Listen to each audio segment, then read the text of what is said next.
And everybody, boom, here it is. July 15th, episode 13. Not anywhere close to a Friday the 13th, so I think we're good. I think we're going to have a good episode here. Hey, everybody, it's me, Big Ern, a.k.a. Ernie Hawkins. I'm joined, as always, by my co-host, Dominic Irvin. We are your hosts, and tonight we're joined by our friend of the program, spooky correspondent, co-host of Terror Incognito, and our special guest, Sam Bursey. Welcome back, man. Back for more. Yes. You can kill me if I keep coming back. Man. Your fan favorite. I mean, out of like three people, fan favorite. Yeah. Even out of the show hosts, fan favorite. That's right. This week, as always, is brought to you by TUFF or TUFF Wraps. You go to TUFFWraps.com. You can use code joystick to get 10% off your purchase. They've got everything from supplements to pre-workout to creatines, all that kind of stuff that you want to get your supplements on. You can get your gear, you can get your apparel. Speaking of, how tough do I look? You look great. Sure, bro. It's got like a faux jersey kind of embroidery on it. I look great. The best part about it is if you're like a bigger dude, I don't mean built and svelte or whatever, just a bigger dude. You got a bigger bod than say maybe you got your arms a little tight. They've got a nice little taper cut. To me personally, great shirt around the house, great shirt out and about. You don't have to be going to the gym to look dope. Go to TUFFWraps.com. Again, code joystick for 10% off. Don't just be tough. Don't just look tough. Stay tough. All right. A little bit of housekeeping up front. Dom, man, I'm fucking proud of you. I mean, It sounds shitty. It sounds like I'm surprised, but no, I'm proud of you. You said it. I'm going to start a stream schedule. I'm going to do these things in place, and you did not hold back. You were like off to the races. I got to see a little bit of it. Why don't you share what happened on Tuesday? Yeah, so Tuesday night from 7 to about 11 o'clock, I realized that 4 hours in one sitting as my first stream was a little ambitious at this point. But no, we streamed World of Warcraft for about 4 hours on Tuesday night. It's reset day on Tuesday, so there's a lot to do. Dungeons, world quests, raid bosses, the new Sanctum of Domination rated LFR wing had come out. But honestly, what we did, and shout out to Joe, who actually joined me on that stream for almost the entire time. We just ran through some dungeons, shot the shit, talked about Warcraft lore. I've been out of the game for a couple of years at this point. He's a huge diehard player. Him and his wife play pretty religiously, and he was able to kind of fill me in on the gaps of what was going on. As far as the story is concerned, it was fucking awesome. I mean, it was a great time. Anybody who joined the stream, we had a few guys come in and out, which was awesome, and interact with us. We're going to keep doing that, especially on Tuesdays. I think that's a great time for a World of Warcraft stream to happen. And we have some more stuff coming up, which is even cooler. I'm super excited for Saturday because I'm a big Destiny 2 player. And we're going to stream Destiny 2 on Saturday for a 4-hour block. And I'll tell you what, Destiny 2 is probably a game that I could run a 4-hour block. Like, it's just in my fucking sleep because I play that game for hours at a time. So what time is that kicking off on Saturday? Yeah, so the Destiny 2 stream starts at 8, and we'll run to midnight Eastern Standard Time. We may cut it a little early. We may go a little bit long. It just depends who's around. I have some guild mates that I play Destiny 2 with. I know that Sam, you had discussed maybe showing up and hanging out for a little bit, which would be fucking awesome. Yeah, man, I got my dates wrong. I thought it was gonna be last Saturday, so I hopped on and I was like, "Where's everybody?" But it's installed and ready to go, man. Hell yeah, dude! I'm nice. Stoked. And we're doing that. So we're doing that till about midnight. We're going to do some strikes. We'll get Sam caught up because he hasn't played in a little while. We may jump into a raid. Who knows? We'll see what happens. But we have that going from 8 to midnight. And then on Sunday, we're taking it real easy. It's a relaxed stream. We're doing some Magic the Gathering Arena from 8 in the morning to 11 in the morning. Grab a cup of coffee, grab a bagel, grab a croissant if that's your deal. And come watch some Magic the Gathering Arena. We're going to do some deck building, some testing on some decks with the new Forgotten Realms pack. My brother, Andrew, might play a few games with me too, just because he's huge into that, and he's the one that's kind of gotten me back into the Magic the Gathering space. So we're super excited about that. And then keep an eye out because we'll put out the next week's schedule on probably Friday. So probably tomorrow night, you'll see a post up on Twitter and Instagram with our next following week's schedule. And I got some cool stuff down the pipeline for that. Some cool games that are coming out, have come out, some cult classics that we want to revisit, especially start moving into the fall season and getting some of them spooky games, Castlevania, Resident Evil, Silent Hill. We talked about all that shit last week, so might as well play it. So that's what's up, man. No, right now, I think, correct me if I'm wrong, everything's being streamed through your personal account, the Dizza. Yes, the Dizza. The reason why I'm El Dizza everywhere else is because El is the in Spanish, and the Dizza is taken a bunch of places, but it's twitch.tv/the Dizza. There you go. Awesome. And what's going to happen is you're going to stream. We're going to cut some highlights. It'll be on the show if you want to catch it, on our podcast and things like that, and just kind of listen along. But definitely join Dom on his channel because, quite frankly, the quality of the video you were outputting, the quality of your video, and you can just hear everybody kind of chatting along and see them playing. It shit was dope, dude. It was awesome. It's a good time. And since we're small, you can join us. We'll play games with you. We'll do dungeons. We'll do raids. We'll play Destiny together. Like, I'm down. I'm all down. I can't wait till we're big and we're just like, you can't join us because you're not cool with us. No, fuck that, man. I want to get some like randos in there. I want it. People who've had a little bit too much to drink on a Saturday, evening, like, hey, what's I got a whole bunch of people that I can get to stream snipe some shit drunk as hell on a Saturday night. Hell yeah, I'm down with that. You know what I mean? And I want to take it back to AOL days, that little aim, like, hey, ASL, I'm 19, I'm a girl, and what's your Friendster name? Tell me your top 8. Yeah, exactly. Awesome. Well, we've got a pretty, once again, man, we've hit the stride where like it's a jam-packed week. I myself do not know everything that's on here. I have not even had a chance to kind of go through the plethora of things in this, but our producer, Mahaffey, God bless him. He's taken the time to put together some show notes for us. We can at least kind of fake it. We know about most of the people that are on this list. However, there's stuff I tried to watch, got halfway through, things I might have fell asleep through. There's only so many dates. There's only so much time. We only got 7 days between shows, and so much shit happens in 7 days. Two-thirds have babies. Like we've only got a little bit of time to do it, but we're going to try our best. And if you've got some comments, you want to throw us some zingers, a little bit of knowledge, go ahead and put it in the chat. And we'll try to catch up. There is a 20-second delay between the chat and the video, but that's just so you can get the same extreme quality you're getting on your end, and we can kind of keep it going. But so with that. No more further ado, no more gilding the lily. Let's kick things off before I kick my dogs. I love my dogs. I don't kick dogs. This week, big first thing, The Legend of Zelda Skyward Sword HD. I can see Sam's face already. Just like, why the fuck do we have this game? We already had this game. Why am I paying for it again? Bro. This isn't even that old of a game. No, it's not. No. And it came out on Wii, HD version now. Yeah. HD version now. And now it's $60. The story is the same, but now it's better looking. It's a reskin. You just basically updated I'm assuming, a giant directory of assets. And now you're paying $60. What? This is like peak Nintendo. Yeah. Because I've got on my Switch, I've got like a wish list of all these games that I want to get, and half of them, probably more than half of them, are like Nintendo IP. Never go on sale, ever. No, you'll never get this on sale. And that's just how they do it.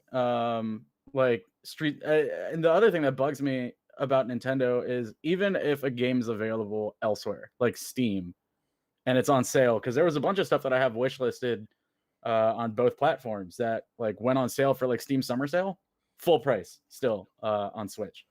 So I'm not surprised at all to see this come out at a full price. But it's pointless because this game's like 6 years old, right? Yeah, I would pay $40 for Wind Waker.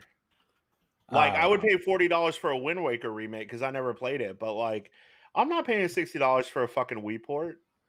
And this is still the game. This is still the game where you had to do everything physically, right? Like you had to swipe with your remote and all that jazz.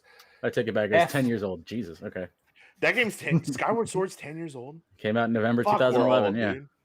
We are so Wow. old. Speak That's for still- yourself. I guess that makes sense if it came out on Wii, because like I was still in college when the Wii came out. I was still working at GameStop when the Wii came out. I mean, here's the thing. Yeah. We talked about this last week, guys. Like, this is this shit that Nintendo does this more than any other company. The only remake that I was thoroughly like, holy crap, this looks night and day different was Link's Awakening. Yeah. Because that was like a complete redo of the game. I mean, the original game was top down, 2D, and then they, completely remastered the game, redid all the assets in 3D, and it looks great. Yeah, like But- that makes sense. Yeah, this I don't need. I would rather, honestly, if they said $60, we're gonna remaster Ocarina of Time and Majora's Mask and put it on Switch, I'm That's in. different. I'm Yeah, in. that's I different. would pay $60 for that, Same but I exact will thing I was not. gonna Yeah, say. I won't pay $60 for Skyward Sword, even do though you I think- never played it.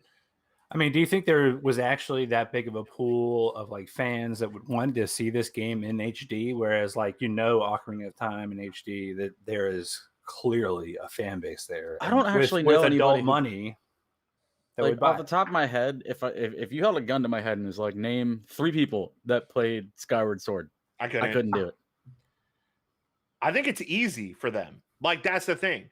They're like, shit, we have a Zelda game that was on Wii. If we upgrade the assets, we kind of change some of the control schematics so that you don't have to use the Wii remote, but we don't have to do much else. We have the Joy-Cons that still serve that kind of same function with the motion control if you have to motion control, and we could just throw it out. Like, I don't get it. I don't understand how they could do the Mario All-Stars, like the Super Mario 3D All-Stars, where it was 64, Galaxy, and Sunshine for $40, and then they just do fucking Skyward Sword for $60. I don't get it. Like, I can't even get 3D All-Stars. I missed it, and now it's not even on the damn eShop anymore. Yeah, they It took doesn't make everything any off. sense to- It doesn't make any sense for me. It's driving me insane. So that's got to make you wonder. I mean, if you really think about it, to your point, it's not that old. Maybe the way they were structuring their, their directories and their files, there was an easy conversion process. Which, Yeah, again, I think most of our streams, I end up taking like the evil corporation's point of view, and I'm not saying I'm like an evil corporation, but my name is Ernie. It starts with E. Evil Ernie, maybe, I don't know. But if you're gonna really try to get a quick check, because maybe you got to pay for something else, and there's potentially a fan base big enough, like Legend of Zelda, then you would do that. You would burn a couple of months on switching and really hydrating their BS graphics to be HD graphics, and then cut that check, go home, make it something else. I do it. I just don't know. I'm why Not, they not picked saying this it's one. okay. It's shitbird to do it, but Twilight done it. Princess. Like, even Twilight Yeah. Princess, I would play. I mean, man, I'm Twilight telling Princess you, came out on Switch, didn't it? or did it come out on Switch? I thought it only came out on Wii, GameCube, Might and have. Wii. but still, I mean, like even in that, like they have to choose one, right? And I bet the directory or the number of assets is like, oh, this is Yeah. 50 million assets, this is 100 billion assets. That's like, oh, cha-ching, cha-ching, cha-ching. Cheaper, more money coming in. But I don't work there, but I could definitely. They clearly going to hire me next, like this guy. All right. Well, God he knows knows what he's how to- talking about. He knows how to cut corners. so rumors are that Twilight Princess and Wind Waker are getting HD remasters for the Switch after Skyward Sword. Cool. Because Skyward Sword just paid for it. right. Maybe, I mean, it's probably maybe not. I don't know, because again, like, how many people are picking this up? And Oh, I'm sure especially this if they game will do reuse the models gangbusters, too, dude. right? Are you fucking No, kidding me? It'll do gangbusters. Because everybody's waiting for fucking Breath of the Wild 2. Yeah. Like, everybody's like, oh man, Breath of the Wild 1, best game of all time. Literally the best game of all time. I played it for 45 minutes and didn't get it, but I'm gonna play it. I heard it's amazing. Hey man, I got my Switch when my baby was born. That was one of the first games I bought for it, and I beat it in a month, and it was fun. It was fun. It wasn't as good as I thought it was supposed to be. Right. But I think part of that's just like, I remember Ocarina of Time. I remember the water temple, and like as a kid wanting to kill myself because how hard that level was. Like one of the hardest dungeons I've ever dealt with. And the scaling that they did for Breath of the Wild just wasn't there. Like the game just kept getting easier and easier. And it felt empty. I don't know what it is. It's like later Zeldas, it felt empty. And I guess it could just be a victim of the fact that I was like fucking, 12 years old when Ocarina of Time was around. Actually, it might have been earlier, like 10. And I remember the Begoron sword quest. Yeah. Like shit. Like, I mean, talk about stress as a 10-year-old. Having to run back and forth with a fish in your damn bottle so that it doesn't fucking go bad within 20 minutes, like 10 minutes. You're like, shit. Dom, it's time for dinner. Mom, it's life or death. Pretty much. Pretty much. Next up on our topics here is something. So it's crazy for me, right? So Persona, I never played. I guess they've got a 25th anniversary coming up, but they've got 7 announcements. How can you pack 7 announcements on the 25th anniversary? I think this game's only had how many iterations? Like 7? 5. 8? Like 5? I mean, not including like the special editions or anything like that. Yeah, weren't there like 3 or 4 versions just of Persona 5? And 4. So like they've had a million games. Like I've never played any of them. Announcements? I've never played any of them. I've heard great things, but by the time I got interested in trying to figure out what Persona was about, I wasn't sure which version to buy. Right. All right. Let me break down Persona for you guys, because Persona is one of my favorite game franchises. Think of Final Fantasy. All right.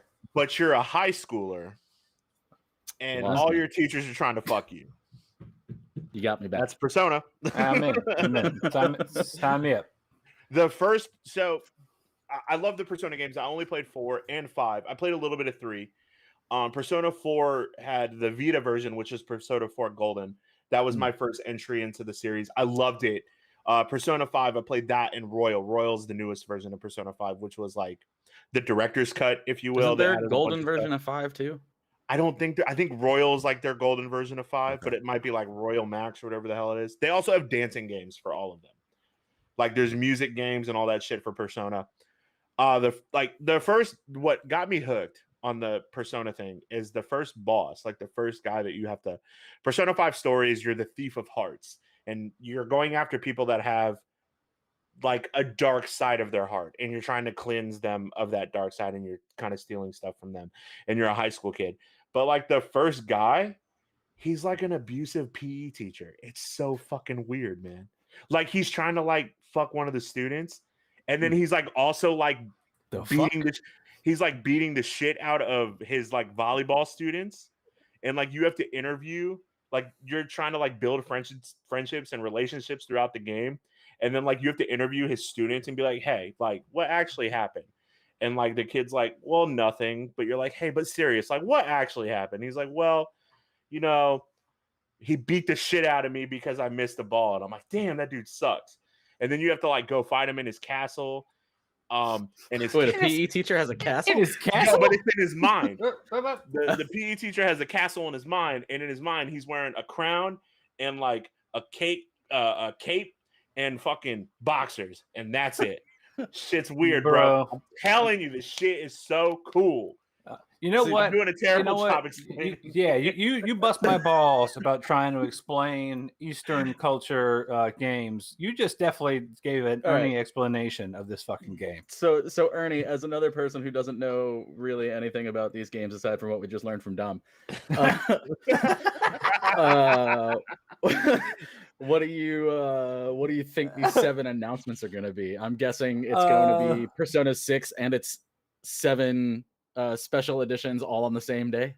Yeah, I think it's going to be Persona 6, and you have to buy all 7 games, and inside of each game is actually a piece of a poster of a naked player, and it's just like one arm, one leg, then 2 and 3, and then the half of the torso, the bottom half, and then the upper half, and the face. And you got to buy all 7 to complete the set.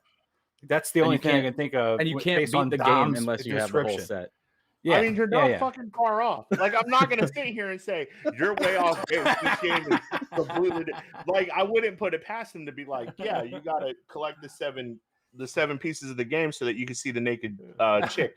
It's like Major League Baseball, where they started like every time they won, they got to take off a piece of clothing from the owner of the team. Yeah, but that's 7 announcements for something that's clearly like has a cash cow kind of move of they release a version and like a special version and then a double special version and a triple secret special version. Honestly, like in all seriousness, what these 7 announcements probably are is Persona 5 will get an anime. Because all the other ones have. Like I'm not joking. Persona 5 will get an anime. We'll probably get a Persona 6 tease. Persona 5 will probably have a PS5 version that has been upgraded. So there Persona 5 Royal, that'll be upgraded. Cash cow, more money reskinning. Yeah, You'll probably get Persona 4 remastered for PlayStation 5. Or Persona 3 and 2 for PlayStation 5. Or you'll get both of those. So that's 5. And then you'll get a dancing, like the fucking music game. And you might get like so Persona 5 had this thing called Persona 5 Scramble, which was like Dynasty Warriors, but set in the Persona universe, and was like a kind of a sequel to 5. But Zelda did that. Yeah, with Hyrule yeah. Warriors. So you might get a port of that on the PlayStation 5 as well. But like that's probably what that sounds like 7 things. I think that's what I'm saying. Nailed it. Like, I might have just nailed the whole thing. Spoiler alert. Yeah. I swear, if you get all of those right, we gotta buy you something. We gotta get you a gift. I will take Persona 5 on PS5.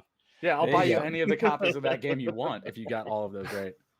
I think even if you get 5 out of those 7, like you don't need the Powerball here. If you're even close, I'll get you something. Next up, I actually had never heard of this game. I'm embarrassed by it, but Nickelodeon All-Star Brawl. I guess there's some updates coming out for this game. I mean, what's the big deal? It's supposed to be the competitive, like the competition to Super Smash Bros. Obviously, it's got all the different Nintendo folks in it, SpongeBob and all. But what's the draw here besides playing a game as these characters? Well, it's Super Smash Brothers, but with Nickelodeon characters. Right. So Timmy Turner can beat the fuck out of Reptar, which is great. I mean, that's fair. I'm in straight off the bat. Can I play as SpongeBob? Yes, I'm sure I can. Nickelodeon has a plethora of characters. You know what I'm saying? I mean, you're talking about Smash Brothers, where there's a bunch of characters in Smash Brothers. They keep adding them.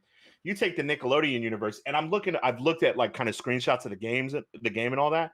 It's literally Smash Brothers, but with Nickelodeon characters. It's like it's the exact same game. I mean, right now I'm looking at a clip of Patrick Star just beating the shit out of Nigel Thornberry. Like, how you dude? It's pretty awesome. That's fair. Some of the characters from like Real Monsters are in this. Like you got was Cat Dog ever? No. Courage the Cowardly Dog, was he ever on Nickelodeon? Like that's what I'm getting from the Cartoon Network.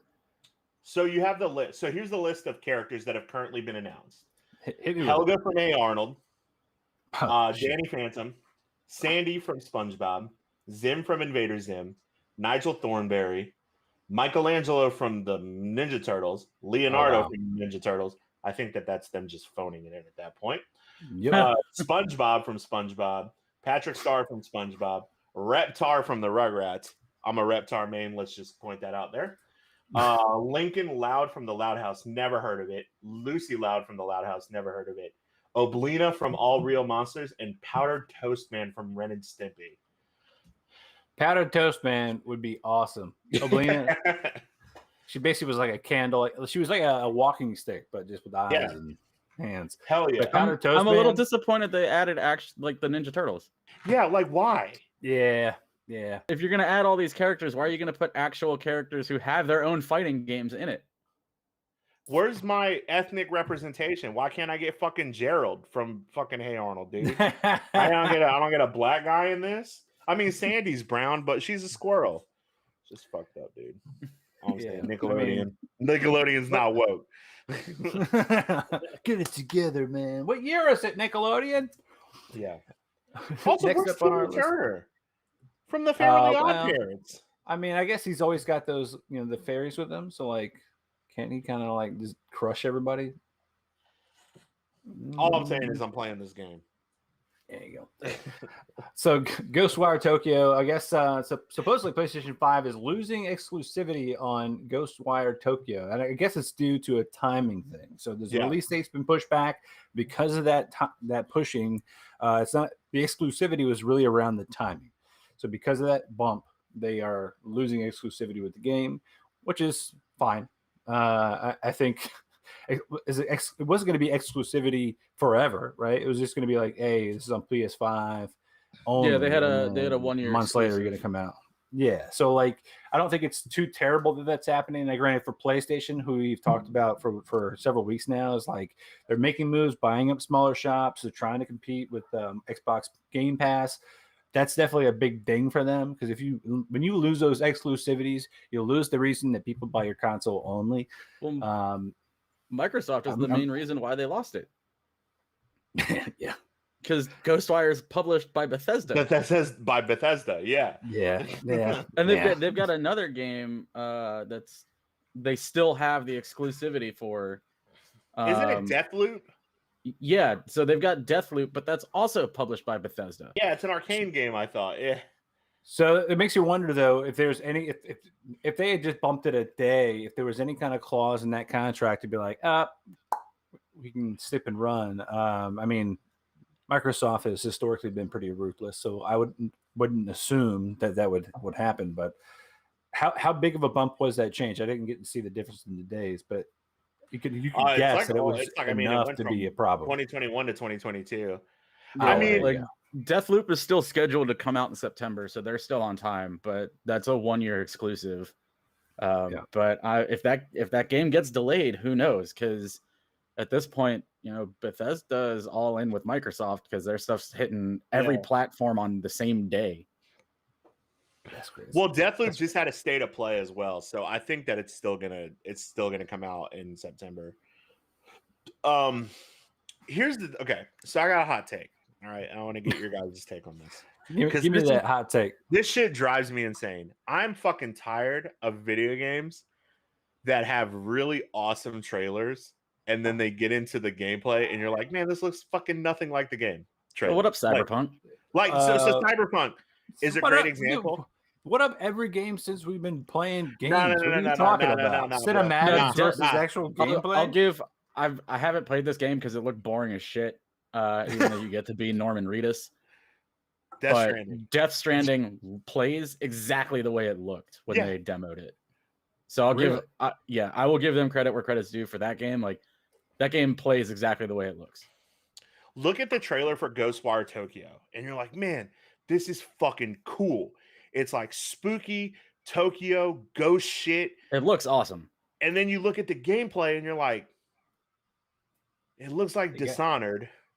They got you.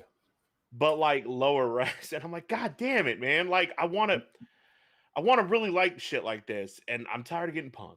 I'm just tired of getting punked, guys. It's like the Raid Shadow Legends thing. You ever play Raid Shadow Legends?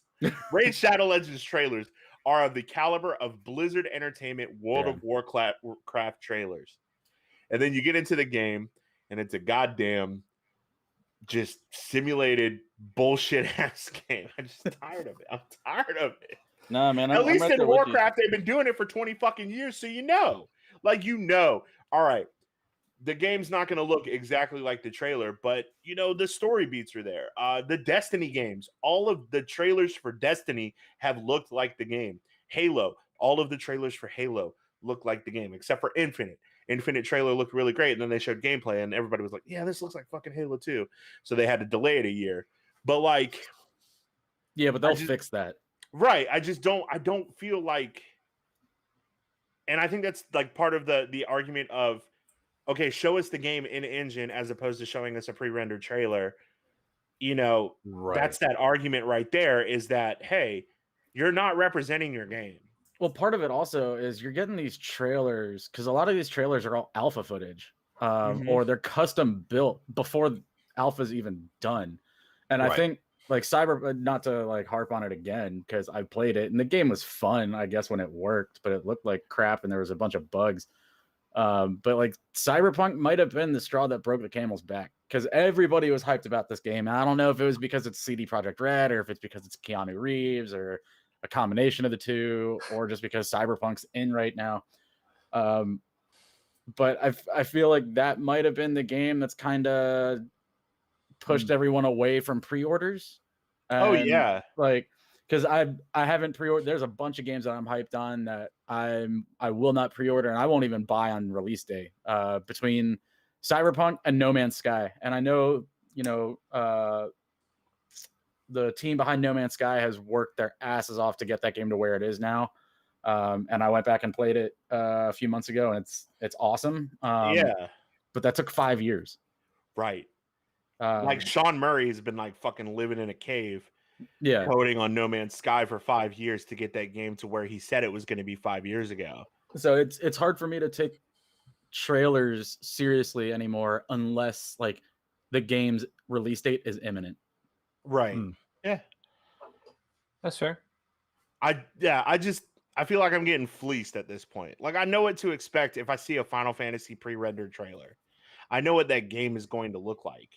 But like this game, this was the one specifically that I was really excited for when they announced it at E3. Ikumi Nakamura was like the belle of the ball of that E3, and she was weird and quirky, and she showed this really cool trailer and all that stuff, and she was super excited about it. And then I saw the gameplay, and I'm like, man, this kind of just looks shitty. Like I don't know. I will reserve judgment until I play it. But again, I'm tired of getting fleeced on video game trailers. Man. Well, hopefully we don't get it in the future. I mean, personally, I stay away from the E3 ones because, again, to your point, they're probably alphas. There's probably a narrative that's already been placed. They're going to walk you down the perfect path. You're going to get that golden path experience. But hopefully they'll change that in the future. But guess what? They're not going to, because they're going to keep making money, and they haven't learned the lesson. That's all I want. Yeah, they don't have Dominic in their ear. But speaking of things that should be coming soon. Gundam! This looks awesome. Man, I don't know how to feel about this. Gundam Evolution looks awesome. Quite frankly, I probably would rather play this than like half of the FPS games that are out right now, just because of the HUD alone. Like, it's crazy. I mean, it's like if there could be a game like this plus another version of it with like Transformers, I mean, you'd be making money hand over fist. The trailer looks incredible. I love Gundam so much. I am a huge Gundam fan. I've always been. I grew up and Gundam Wing was like the thing that came out. It was on Toonami. Yep. I watched that religiously. Endless Waltz, which was the sequel to that, was incredible. I go through these phases where I'll just fucking watch Gundam like the whole time. I watched 00, which was like the most modern one, and it was gorgeous and it was beautiful and the story was awesome. And it's like this what was the one with the Chibi Gundams? Was that SSG? SD, Gundam SD. Yeah, SD generation. Like, I mean, that was a weird one. This is Overwatch for Gundam. Are you kidding me? Like, fuck yeah, man! I'm playing the shit out of this game. Like, they showed off the RX-78, which is the original OG Amuro Ray Gundam. They showed off a couple of other units. I think they showed off like a Zaku and everything like that. But then they showed off Barbatos, which is from Iron Blooded Orphans, which was a great series, a Gundam series, Iron Blooded Orphans. Different than the other ones, which kind of focused on, like Seed and Seed Destiny. 00 had like, a multitude of Gundams there, between the different styles and everything. Iron Blooded Orphans was a very human story. It was a tragic story about child soldiers. It was incredible. The music's incredible. The setting's incredible. And I'm super excited to have a game like this because I don't think I've ever had a game like this. I mean, Sam, you and I were talking about it earlier. Where were these fucking Gundam games when we were kids? Like, dude, we got that was it. I love Dreamcast. Like, Dreamcast is to this day still like my most underrated console. And I played the shit out of like Capcom SNK and Capcom Marvel and like even the weird stuff. But like a buddy of mine had a copy of Gundam Side Stories, which was like impossible to find. And we just used to hang out at his place all the time and play it. But that game was a piece of shit. Yeah, But this game, so I kind of, just like you, I was super into Gundam when I was younger, but I definitely kind of forgot about it over the years. But like any, adult male, still really fascinated by giant robots. And like some of the stuff on my Steam wish list is about like robots, like Demon X. yeah. But I just read something about this one that's definitely going to get me to at least download it and try it out. It's free. Right, it's fucking free. Yeah. Yeah, free to play. There's 3 game modes, which all sound dope. So domination, point capture, and destruction. You don't really need much more than that when you're flying around in giant robots with massive weapons. So I'm definitely gonna check this out. This needs to get here now. It hits me in the heartstrings, man. Like I love it. I'm so excited. I bought Maxi Boost on PlayStation, which is their kind of arena style third person fighting game that they did, where like every mobile suit is in it, from the original Gundam RX-78 all the way through Iron Blooded Orphans, all the way through SD. Every suit from Gundam Wings in it, every suit from Endless Waltz, Sea Destiny, all of that are all in there. And that world is fascinating. And they're doing a show. I know that they're doing a show on Netflix. Yeah, A Gundam show on Netflix, and I'm really excited for that. I mean, the closest thing that we kind of got to like a 3D modern Gundam thing was in the Ready Player One movie, where the kid like summoned the Gundam while the other guy was in Mecha Godzilla. And I read the book for Ready Player One, and he did that in Ready Player One, and I was like, I can't wait till this is in the movie, because this is going to be fucking sweet. But yeah, man, this hit me out of left field. This came out this morning. Rahul Kohli tweeted about it, and I was like, oh shit, this is incredible. I can't wait. Well, I'm definitely looking forward to the gameplay, and especially if it's free. That's my favorite price. But you talked about hitting you in the heartstrings. I've talked about it for a while now. Obviously, Dom and I, we have an affinity for Batman. Sam, I'm not sure where your alliances lie as far as the DC and Marvel worlds, but I'm a DC boy. Yeah, that's what I'm talking about. Dude, there's a closed beta available for this game right now that you can sign up for. Dude, we're getting into it. I'm streaming it. Fuck it, dude. I'm down. It sounds like Sundays just turned into fun days. We're gonna play some gun days, that's awesome. No, it's really sweet. So another trailer just dropped for Titan Season 3. Personally, my favorite character, is Batman in the DC universe, but it's a really close tie with Nightwing, only because he's just kind of like Batman, and yet he came from nothing. He's risen up to gain the respect of his peers in the comics. But this series to me is kind of like the best we're gonna get, I think, from like the teen-esque DC universe. The one thing that kind of has already irked me personally is that we got an Oracle sitting in the wheelchair, and then B, I think towards the end of season 2, spoiler alerts if you haven't seen it, in 3, 2, 1. You got freaking Donna Troy. She supposedly dies, and there she is, just standing there in the middle of like promotional art. Whoever is doing the promo art for this stuff, what are you doing? You just spoiled the fact that she didn't die, and that you watched an entire episode or 2 of mourning and sadness for no fucking reason.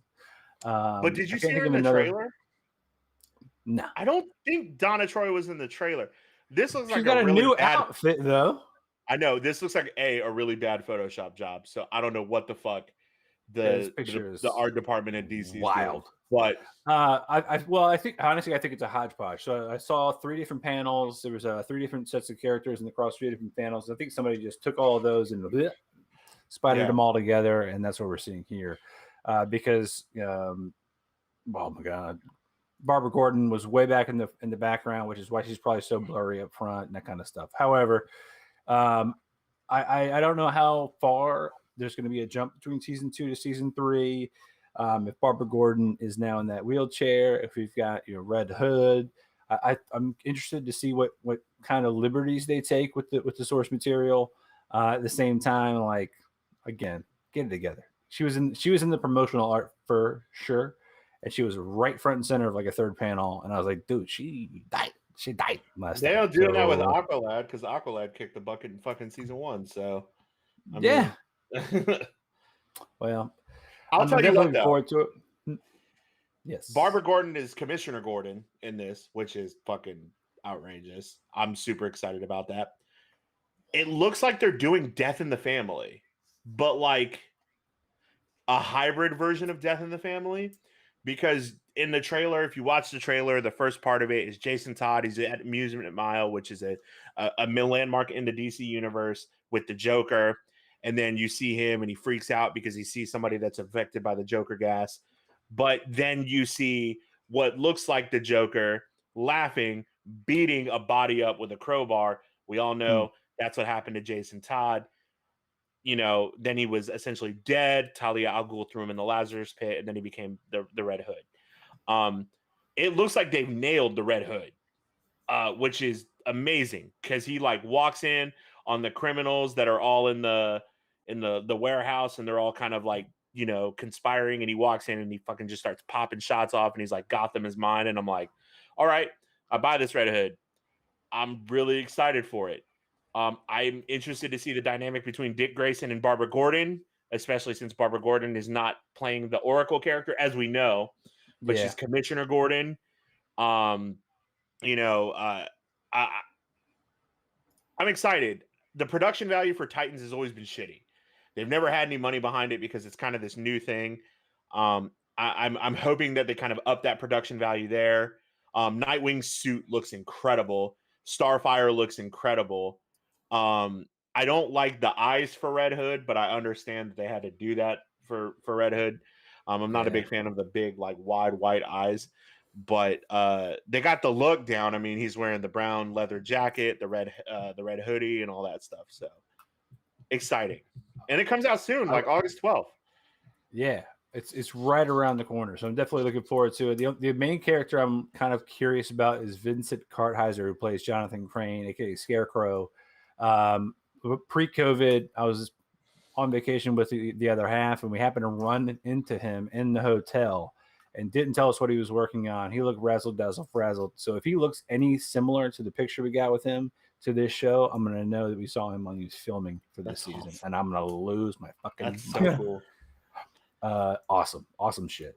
The very next, speaking of DC-centric characters, he's not in this one, but there he is, Soups himself, aka Henry Cavill. We got Bryce Dallas Howard, Samuel L. Jackson, and not pictured here. We've got Samuel Rockwell, Bryan Cranston, John Cena, and then of course Dua Lipa's in the middle, and Catherine O'Hara.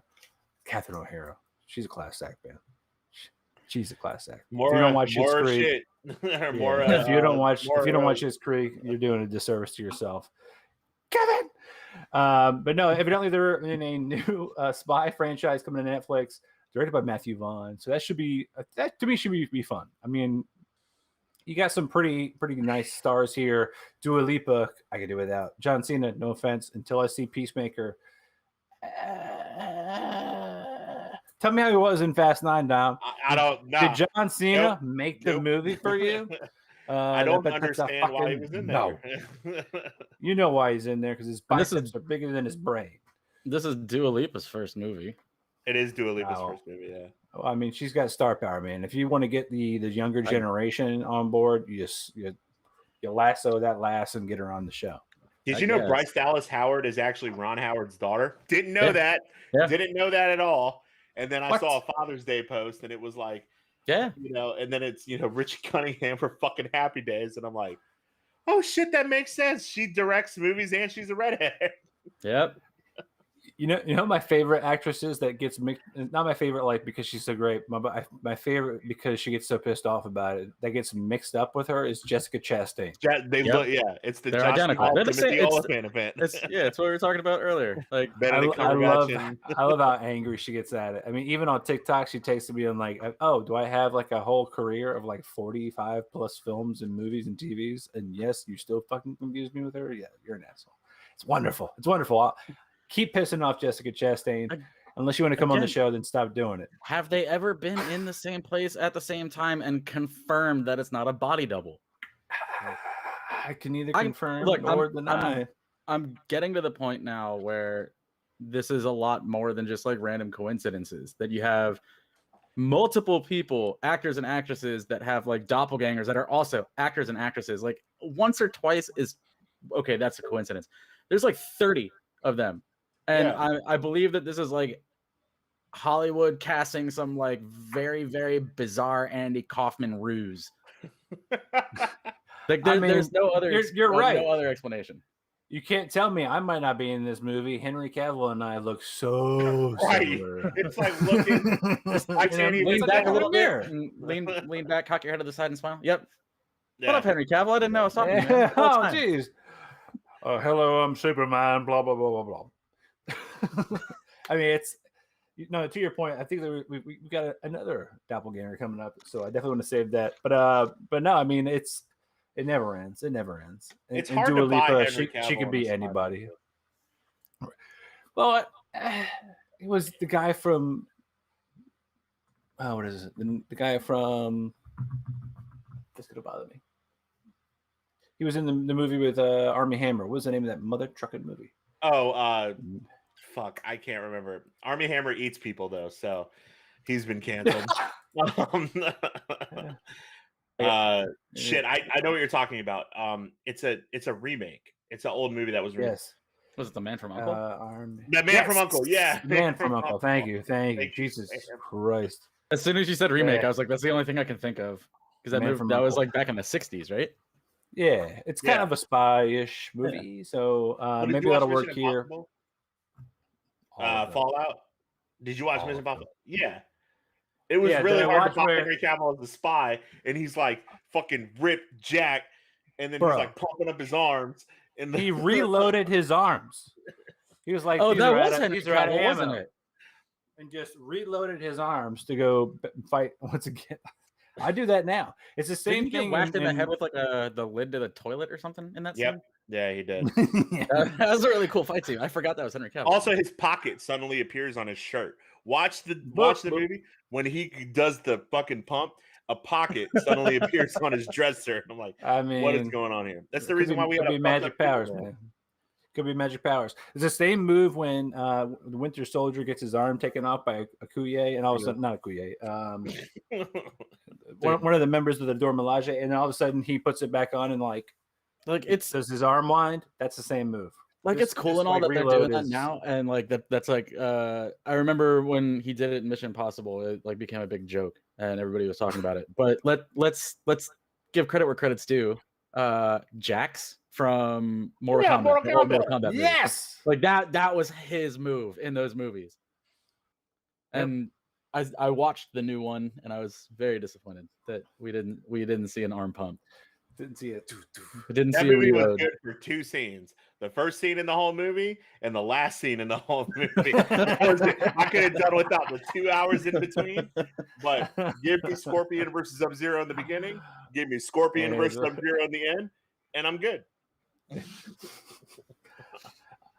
I'm not mad at it, man. I have to agree. But hey, and you know what? Third topic in a row where we can stretch it to have Henry Cavill in it. He's doing everything now. Toss a coin to your Witcher. Yeah, man. Season 2 dropping December 17th. This is actually kind of awesome. They had a WitcherCon last week. I didn't get to watch any of the live stuff, but the trailer kind of dropped, and it's alluding to this next line of storying with him and the girl. Yennefer, still being badass and looking good as she does. But I'm excited about it, and I think what's funny to me is that for season 1 and season 2, they had this kind of promotional artwork, and both season 1 and season 2 just had a straight up ass shot from Henry Cavill. They know what they're doing. They know what sells. Leather pants, leather ass. There he is. So I'm definitely interested in seeing where they kind of parallel the books a little, where they take the story or if they jump. So did you read the books? No, not yet. I hear they're downloading them. They're the pride of Poland. So I mean, I can't. Did you play the games or anything? Just number 3. Okay. Yeah. So I mean, that was on Xbox Game Pass. Again, my favorite price, free. But It's definitely I love the show, and I love the amount of like work that goes into the physicality of the show. And you can't tell me when somebody puts time and effort into making themselves physically ready to do the moves in the show that it doesn't pay off in the show or the movie. That's why I enjoyed 300, not just because dudes with no shirts on or whatever, or Lena Headey in her scene. You know what I'm saying? But the one where she stabs the guy. I got it. Yeah, that one. Yeah, that Lena one. Lena Headey's in another movie on this list tonight. But no, I definitely am looking forward to see where the story goes, and hopefully we get the same amount of epic magic and fantasy. Like this is like, it's definitely. I've only watched the season all the way through one time. I think my wife, if she's listening, correct me if I'm wrong, Michelle, has watched it all the way through 3 times. Plus, you watch the making of documentary, and their writers are involved. So when they're doing the source materials coming straight from the people who brainchild this thing, I'm all aboard. So that's I guess the one issue I had with it was if you didn't know the source material, it's kind of hard to follow in places. It's super hard to follow for me. Yeah, that's fair. That's fair. And so like I'm hoping with the second season that they clean that up a bit. And that's why I asked if like you read the books or at least played the games, because even if you played the games, which I've played 2 and 3, I haven't read any of the books, but 2 and 3 gave me like enough of a frame of reference. But it had been so long since I played it, I was just like, I have no idea what's going on in the show 90% of the time.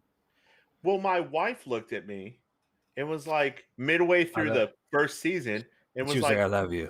What the fuck is a Witcher? Because they don't ever tell you. No. She's that like, to me is the best part. You're like, I think the fact that it asked more questions than it actually answers is what gives you credit here. Is because you can actually just go like, I'm so fucking confused, and now I'm like, because I'm so confused, I feel like I'm not paying hard enough attention, and I really want to hear the nuance and the dialogue and all that little shit, and you still don't get anything. No, like you don't get anything, and the worst part is it time jumps. Yeah. Time jumps, and you're like, did we just jump back in time 50 years? It looks like we did. Somebody's got less gray hair, like except for the Witcher, who's just always looks the same. Like at least Gandalf like had the courtesy of telling us that he was from the future when his hair changed. But like that's to me what I like the most about it is that I'm constantly confused, and I love like putting the puzzle pieces together. The Witcher 3 is the one game that I own more than any other game. Like on more systems, like I have it on PlayStation, Xbox, Switch, I PC, I own it on everything because at one point it's like $4, and you're like, oh fuck it, I'll buy the Witcher on this. That I've never played, that I've always wanted to play. Like I've always wanted to play the Witcher 3. Like I'm like, man, this game looks fucking sweet, and then I start it, and I'm like, it's slow, man. It is real slow, and I'm like, it's real slow. If you're expecting if you're expecting like GTA or something because it's open world, or even like Red Dead Redemption, which plays a lot slower, like you're gonna be real disappointed because this game, like the Witcher franchise, they all play slow. And just pretend that CD Projekt Red stopped there and that they didn't make anything after The Witcher 3. Cyberpunk is game of the year, and I'm not going to take you continuously bashing my favorite game of all time. Yes, I only played 45 minutes of it. The first time you get to jump across the room and stab somebody and cut their head off with blades that come out of your arms, that means game of the year. Fuck. So, yeah. I mean, just be honest, though. Did you actually get like little pieces of his medallion that he wears in each time you bought it to make a whole set? Was that like... It's like the Persona effect. I actually got a naked picture of Geralt. That's why I did. Go. So you don't need the picture of him standing with his ass to the screen. No, I got it. You already know. Yeah, it's it make Henry Cavill sends you pictures personally. You've earned this one, Dom. I did. Yeah, they if you stitch them all together. If you stitch it all together, it makes a pillowcase, and you just rest your head right there. I actually have a Henry Cavill body pillow. Oh, nice. Yeah, but like Henry Cavill from Immortals, not Henry Cavill. Like when he was like kind of big, but not really big. We just talked about a very douchey person named Steven Thorpe, who's also in fucking Immortals. Fuck that guy. We keep giving that guy fucking life because we brought him up twice in a row. Week 2. I'm gonna have to get back on. I'm gonna have to get back on Twitter just to slide into his DMs and see what's going on. What's up, dude? Like, I just you wouldn't even be sup. We'd be like, "Hey, yo, you a bitch." No, I'm How's just that gonna blade start. money? I'm gonna start DMing him pictures of Black Widow. ScarJo, just Sleeping on a bed of money. She is definitely Scrooge McDuck. She's taking that money to the bank. Yeah. All right, and speaking of More Witcher Witcher. again, yeah, I'm actually pretty stoked about this anime. I love the style of this anime movie that's coming out.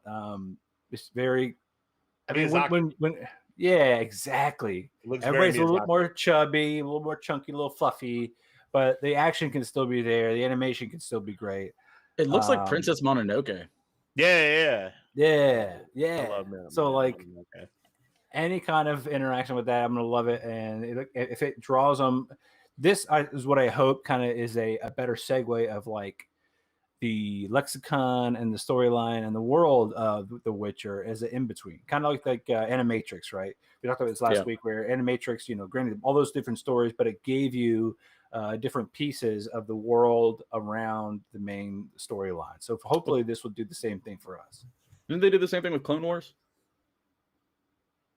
Well, yeah, technically, yeah. Yeah.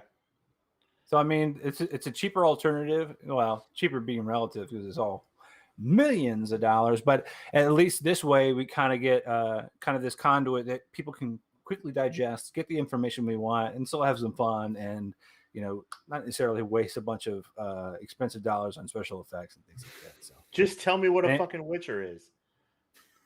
Like, what is it? Jesus Christ! Just boot up The Witcher 3 and play for like the first 4 hours, and that'll tell you enough. Yeah. Let me.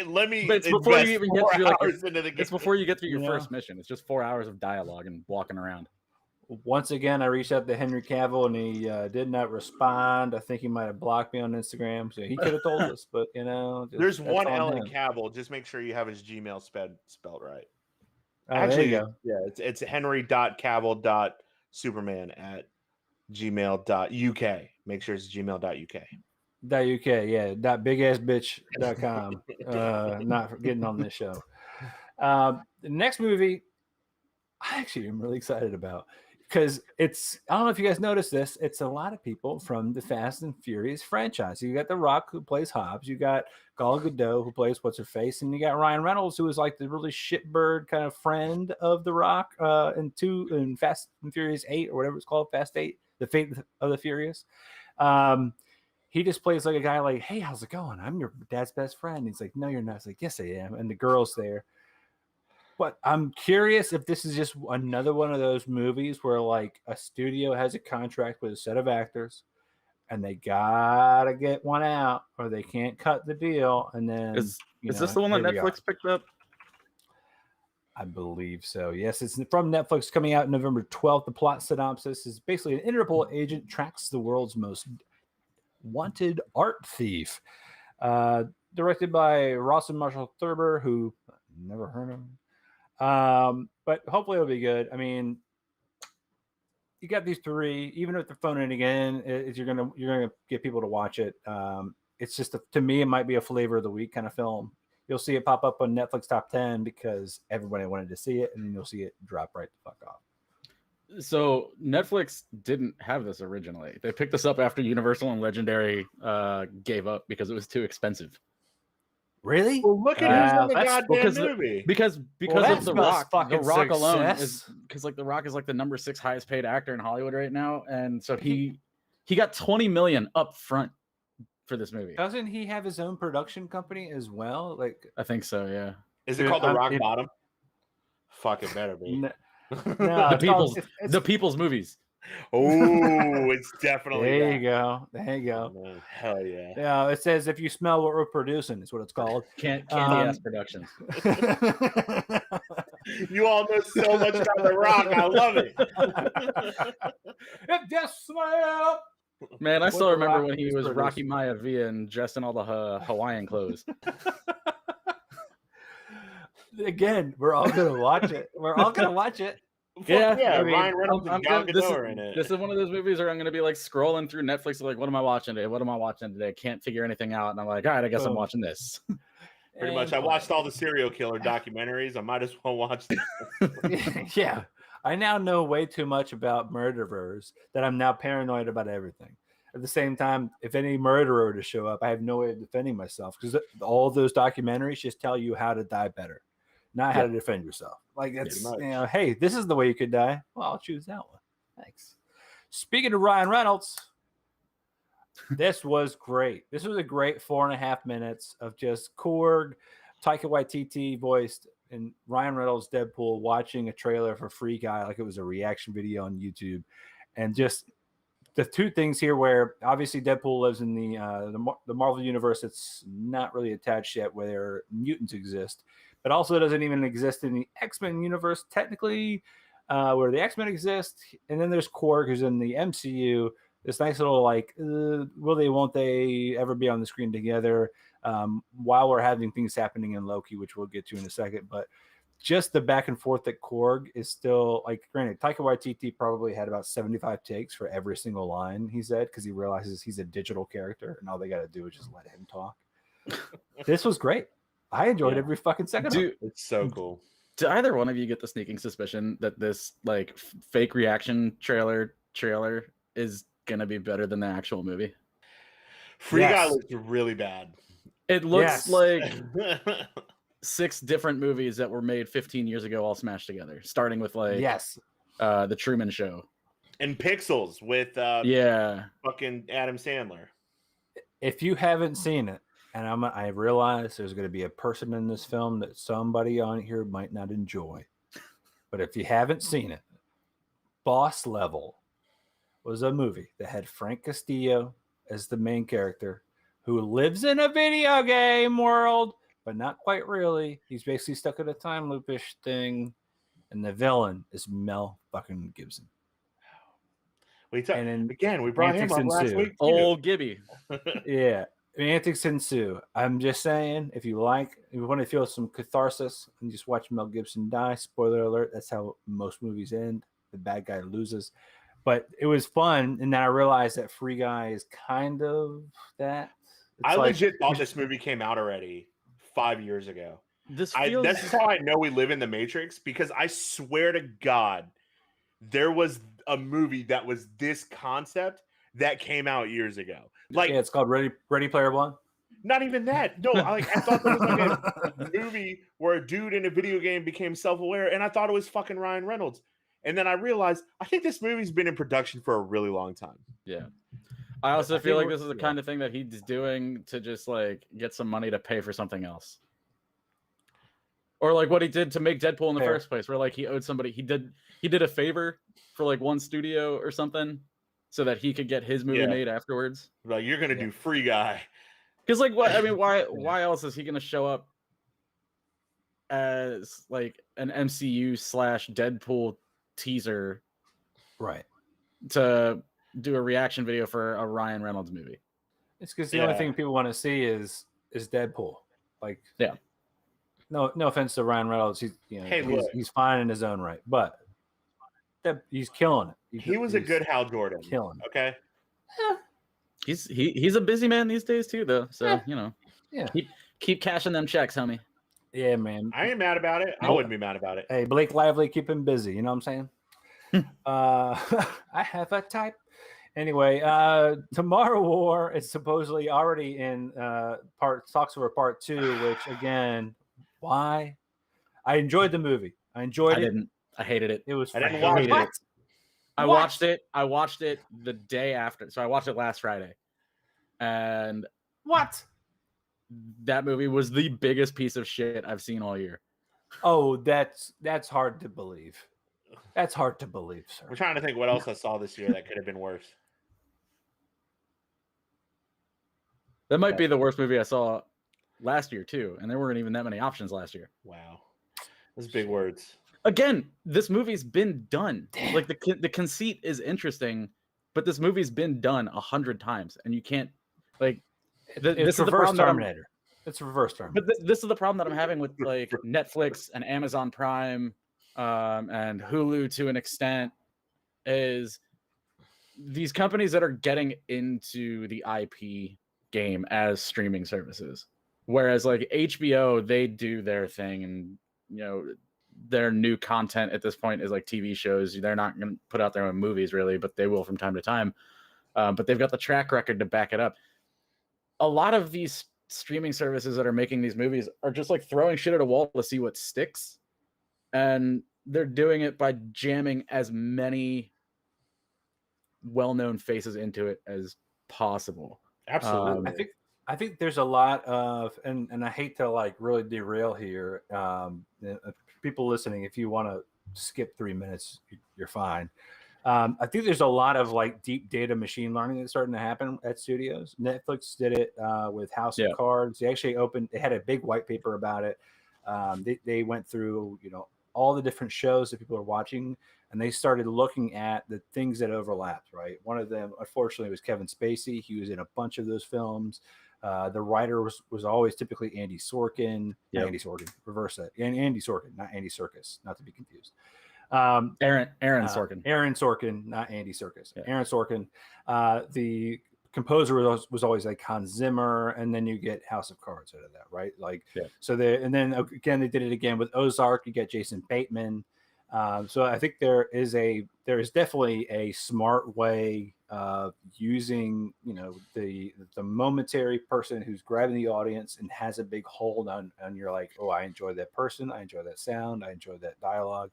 But like I think it works when you limit it to like that one person. Right. And this, I think, was a shotgun blast. And again, I kind of think maybe are there some contracts you just got to run out? And that's why you get so many people on screen for a couple of minutes, and then they drop like flies, and you're like, oh, check. I really I'll take it back. This wasn't the worst movie I've seen. We'll talk about that later. Is it on the list for today? It is. Oh man.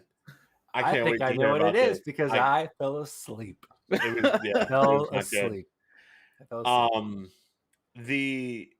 The stuff that Amazon has done that is based off of established material, I think has been significantly better than this stuff. The biggest thing to me was Jack Ryan, the show based off of the Tom Clancy novels, which in case you didn't know, Tom Clancy's from Calvert County, Maryland, and was apparently a huge dickhead. But his books are the Jack Ryan stuff has always been very interesting. They did 2 seasons of Jack Ryan with John Krasinski, playing a younger Jack Ryan in a modern era, and then they did Without Remorse with Michael B. Jordan, which was the story of John Clark, who is an associate of Jack Ryan, who actually starts Rainbow Six. That if we get a Rainbow Six out of that film, hell yeah, dude! Yeah, I loved it, and I liked the movie. The movie was cool.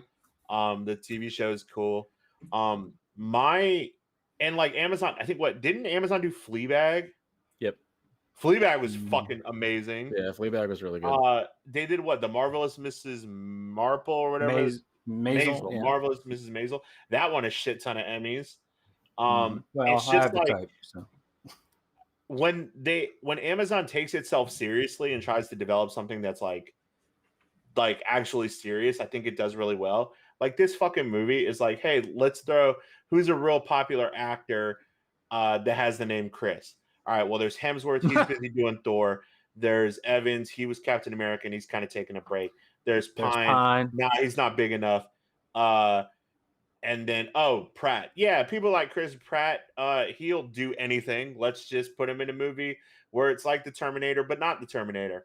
Yeah. Or that. Like I like the conceit. Like there's really interesting concept here, but again, it's been done a bunch, and it was predictable. Like the middle of the movie when she's like, stay on the helicopter, I've got a special mission for you that I need you to be alive. I was like, I already know exactly what the mission is. I know, I know how this movie is gonna end. And what the fuck, man? I haven't seen it yet, dude.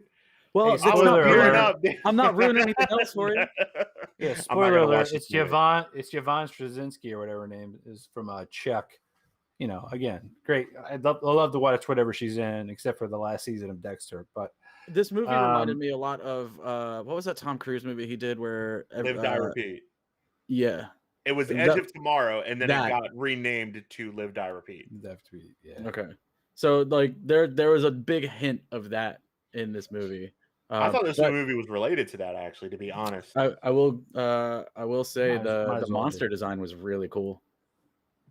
Yeah, whoever did that definitely should get some eyeballs. Whoever it reminds me of a lot of Patrick Tatopoulos' work. If you ever watched the show Face Off on Sci-Fi, I think they had like 13 seasons.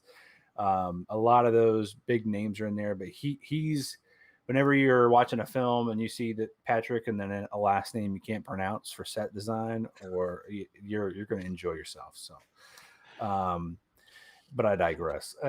Next up on our topic, now that we've exhausted talking about how Chris Pratt didn't carry this movie on his shoulders like he did Guardians of the Galaxy. He didn't carry Guardians of the Galaxy. That's not true either. That's not true. Actually, you know who did? David Bautista. I would say his shoulders are the size of my house.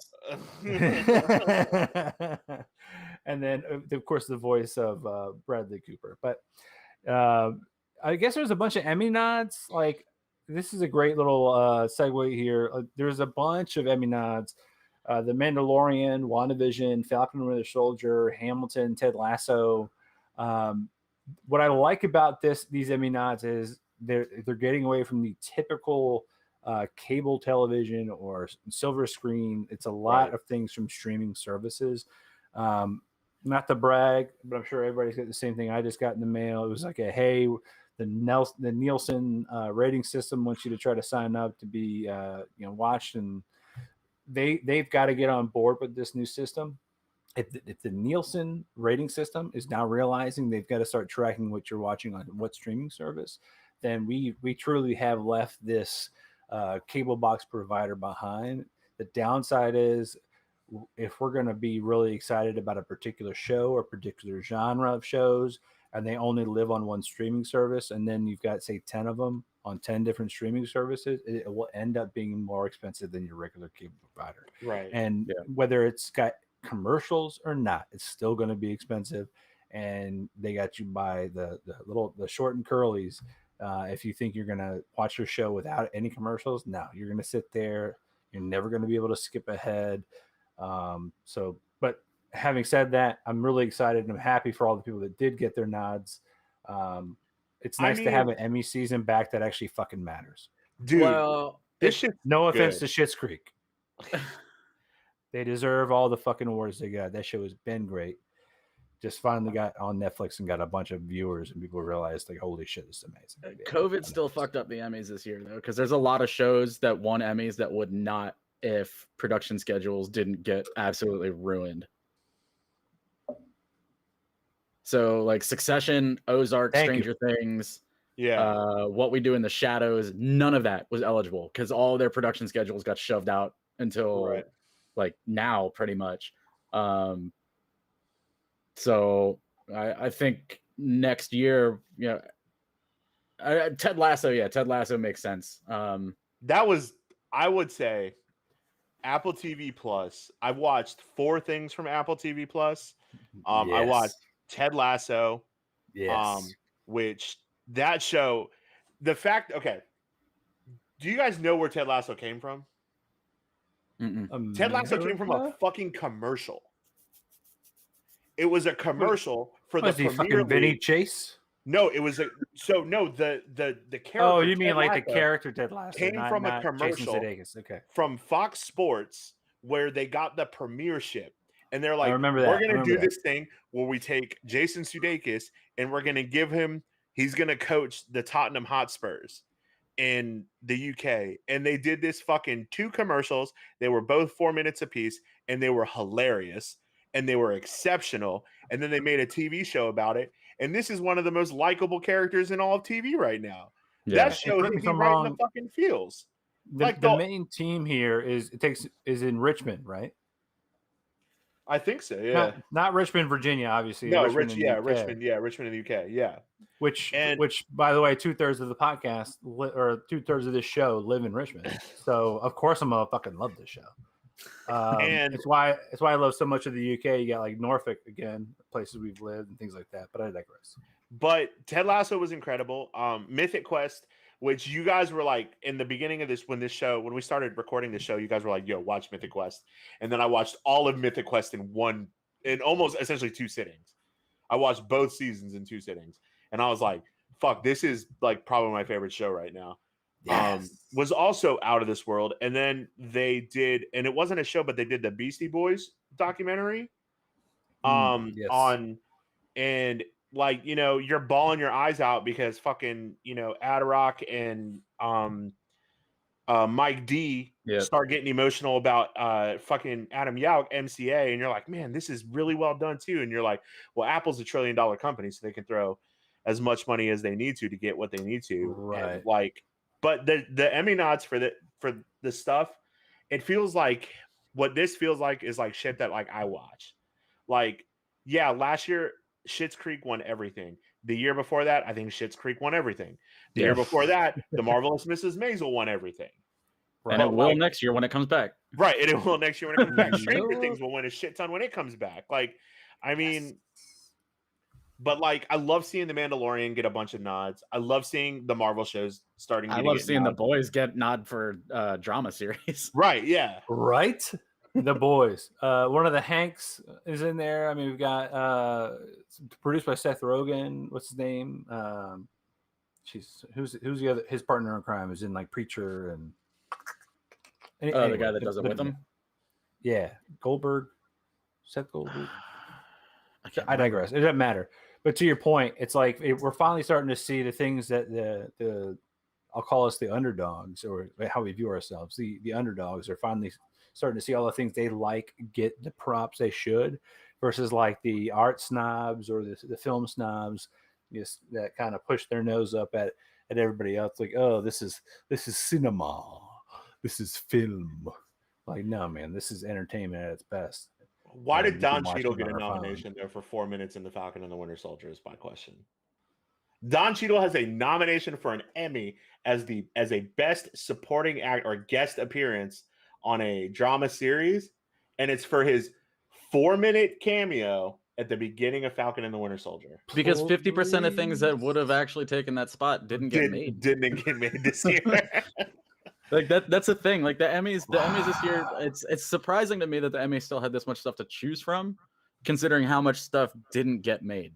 Right. Yeah, that's true. And it's awesome that these folks are getting recognition. Not necessarily Don Cheadle, because he's done a billion things himself. He won an Oscar for Hotel Rwanda, I think. Yeah.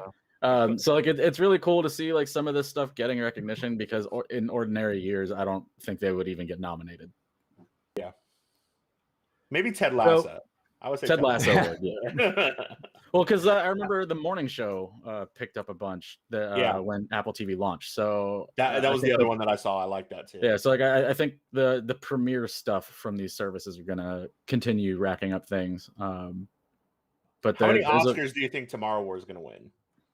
Like best picture, obviously. Best actor, obviously. Fuck out of here. Best supporting actor, obviously. It's probably gonna sweep, because they were talking about the sequel being in early production even before it was available to watch the first one. The next La La Land. They knew. They had the next cash cow. We're gonna see 30 iterations of this movie. It's going to be the new Fast and the Furious franchise. I'm in. You joke, but I'll still watch every single one of them. I mean, I know I griped and grumbled. I will still watch it. And I enjoyed watching the movie. Was fun. It was a fun movie. It was a bad movie, but it was a fun movie. If you went into that film, no offense to people involved, you went into that film like thinking you were going to walk away a changed person. You watched the movie for the wrong reason. But if you want, I was going into it thinking it was Citizen Kane, so I'm really upset to hear that. Well, you know what? The only Orson Welles looking person is me, and I wasn't in it. So sorry. But speaking of things that we didn't, we can skip this whole fucking part. No, I've got one thing to say about this movie. I got one thing to say about it. And it's because you even mentioned Don Cheadle's name. He's God. Have either one of you seen the name of his character in this movie? No. Okay. So there's the little plot synopsis for this that you have in the notes, where he gets trapped in a digital space. LeBron James gets trapped in a digital space by a rogue AI. So I read about this, and it's made me like absolutely reignited my hatred for LeBron James. I hated him when he was in Cleveland because I'm a Wizards fan, and he used to kick us out of the playoffs in the first round every year. And then he left and went to Miami, and the Wizards went back to sucking. And I learned to appreciate LeBron James because the man can do things that nobody else can. But this makes me feel like he's just stomping on the Wizards again every year for taking part in a movie like this that has Don Cheadle, who I actually like as an actor, play a character named Al G. Rhythm, a rogue AI. Instead of algorithm, Yeah, algorithm. Yeah, I read it and I wanted to throw my computer into the street. But that's Looney Tunes, man. I mean, like, you can't be too upset at it, right? The Goon Squad. I mean, you can if you look to see how much of this movie isn't actually Looney Tunes. Okay. This is a Warner Brothers product placement. The whole movie. Ready Player One, but with basketball. I swear to God, it's all Warner Brothers property. Every IP that Warner Brothers has is crammed into this movie. So at least with Ready Player One, it was directed by Steven Spielberg, which the book, I don't know if you guys read the book, had a metric fuck ton of Steven Spielberg references. And it was a even he felt bashful. Yeah, and even he felt bashful about the amount of things in the movie. And he was like, I can't just fucking basically jerk off into this movie and be like, ha ha ha! Look at my like long ropes of my work here. But to your point, if that's really the case, because I haven't seen obviously any of the trailers, I can just first off, I don't like LeBron James. I'm not a fan. Just not a fan, and it's not because he's not a good player. It's not because he's not a good person or whatever. It's not because of his accolades. It's because I grew up with Jordan. There will always just be Jordan, and LeBron James is always going to be second fucking best. But having said that. Space Jam was awesome. You didn't have to do a part 2. And again, it feels like you're just getting more money, which granted, I realize with the service with the HBO Max is probably not getting as many dollars, but don't fucking make this movie come out on my fucking birthday. It's an insult. But it comes out tomorrow, which is my birthday, which is the next topic. I turn 35 and I gotta look at the King LeBron James, who by the way also inserted his fucking beautiful black face into my goddamn Fortnite this week. Now that I got LeBron James in Fortnite, pissed. In this, stop being beautiful, stop being excellent, LeBron James. Go jog on, buddy. Jog. And this lovely, wonderful still that you have of LeBron James looking confused about how many Warner Brothers products can actually get shoved into his face at one time.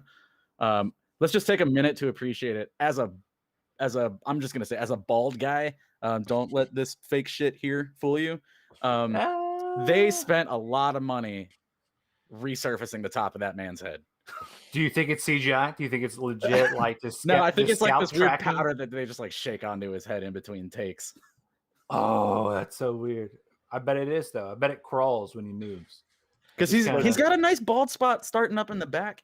And I remember like a couple of years ago in the playoffs, I think somebody was making fun of him because he was like walking towards the bench and he was like scratching at his head or something. And there was like 2 noticeable strips of hair where he scratched it off. And somebody was like, yo, dude, fix your rug. Dude, all right. First off, I know people watch this. Nobody's going to watch this. But people that do watch this later will go like, oh, Ernie's a hater. Look at that beautiful head. I've got a monkey butt going back there. Okay. I know it's going to happen. It's going to start back here. It's going to creep towards the front. My little Eddie Munster point's going to go away eventually. But fuck that guy. Don't fucking ruin my birthday with that shit. Don't flop on every single play. Hang on. If I see another fucking highlight of LeBron getting another game-winning shot off of a flop where he just kind of got blew on lightly, I'm going to lose it. I'm going to lose it. I don't even watch basketball. Hang on. All right. 2 things. I hate it. All right. So I got, welcome to my TED Talk, motherfuckers. Space Jam. I got 2 problems with Space Jam. Or 1 major problem with Space Jam. Look, LeBron James as an individual, he's a good guy. I mean, the guy's building schools, the guy's feeding the, I'm sure he's great. Right. I'm sure he's as an athlete, he's like, he's like Tom Brady. Everybody loves to hate Tom Brady, but Tom Brady, Tom Brady's got rings.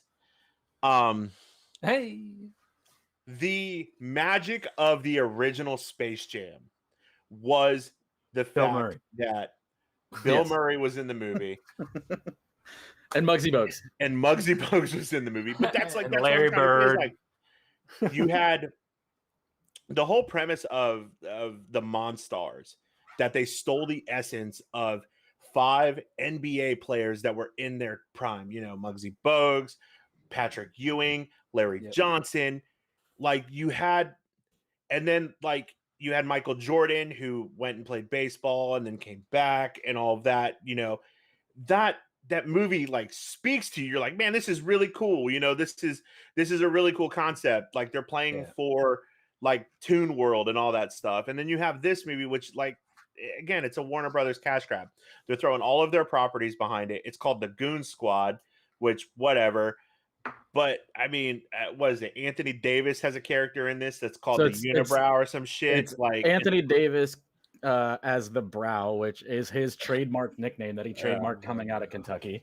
There's Klay Thompson, Damian Lillard, and then Diana Taurasi and Onyeka Ogwumike, which, you know, that's cool and all, but I think I love that they're including WNBA players in this, but I think part of the thing with the OG Space Jam is like everybody knew who those players were. Yeah.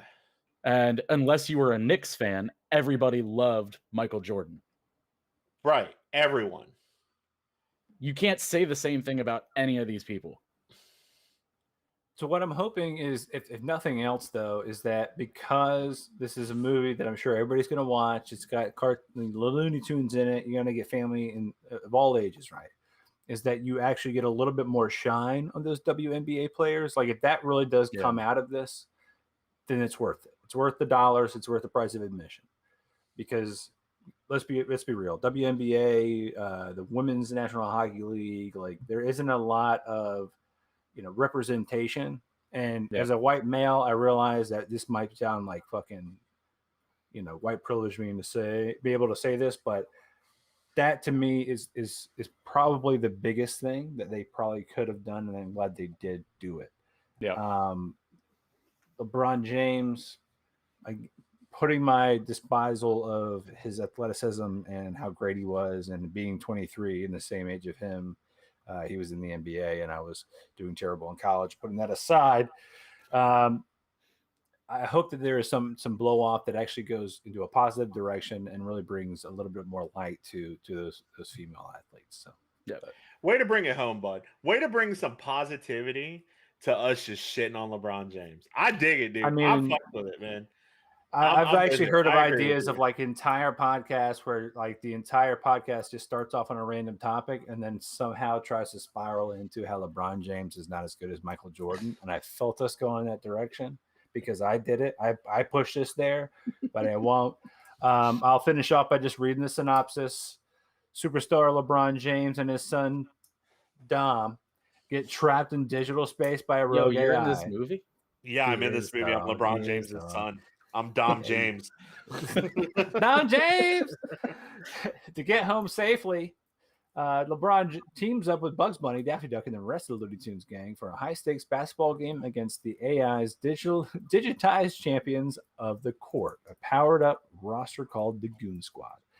Directed by Malcolm D. Lee, stars LeBron James and Don Cheadle, who would rather watch anyways. But moving right along, before we get to this week's sponsors, I turned 35 tomorrow. Somebody's got a birthday on tomorrow. I turned 35 tomorrow. I want to say thank you guys for being a part of this journey. We're on episode 13. Okay. Sam, thank you for being here. You are definitely our first and most special guest. Because I think Mahaffey might as well have just been like inducted into the show anyways. He is special, but he was never a guest to begin with. So this has been really so far just kind of the fun part of my week. We all work very hard, but this gets to feel like a little bit of playtime in an adult world. So thank you very much. And that's happy birthday, bud. Beer's on me next time, dude. Beer's on me next time. So we'll raise whatever you got in front of you. We'll do a little cheers just for the sake of solidarity. Last year started off just being a person. This year I'm now a dad, now 35. Tomorrow, I mean, still a husband. Yeah, still killing it. But I like the toast. here's to being excited about getting older because so many are denied the privilege. Cheers, boys. Cheers, bud. All right. Now to our sponsors. Guess what? We're still sponsored by the same sponsor from earlier. TUFFWraps.com. Go to TUFFWraps.com. You can find your gear, your apparel, and you can find supplements. But not only that, you can actually find their Tough Daily Training Regimen. You can actually download the app, sign up, $7 a month, and every single day you get a brand new workout customized just for you. They've got workout for men, women, workout to focus on the core, but also they've got a whole regimen called From Fluff to Tough. Just go and use that application. I'm telling you, you don't have to do all the reps. You don't have to do the weight that the guy in the video is. That guy's a beefcake, but you don't have to lift as much as he does. Just put in the work, put in the time, and you'll enjoy it. It's so simple. Just watch the video, look at the form, and try again. It's not about really maxing yourself out. It's about doing the work. But if you wanted to get those supplements, you want to get some pre-workout, which by the way, I started taking some of the pre-workout last week for every single workout. Mm-hmm. I feel like I could just run a mile, man. And I don't mean that jokingly. I felt like I could just vibrate through walls. At the same time, it didn't make my skin crawl. I've had other pre-workouts just make you feel like you want to just rip your skin off. This was mellow, kind of really quickly ramped up. Once you were done working out, maybe 45 minutes to an hour, it wore off, but I still had a nice lasting kind of upbeat mentality. There was no hard crash that came off of it. They've also got post-workout supplements to help you keep and maintain that pump. But really the best thing to me, and again, we already talked about at the top of the show, the apparel. It's Dom, I know you got yours in. This is soft, man. Yeah. I'm more of a comfort guy when it comes to shirts. If it's a little scratchy, if the collar's a little loose, I'm not a fan of it. This is a nice fit. Fits good around the arms, fits good around the neck. It's a nice, soft quality shirt. But TUFFWraps.com, use the code JOYSTICK to get 10% off your entire purchase. Don't try to be tough. Don't want to be tough. Stay tough. Moving right along. New releases.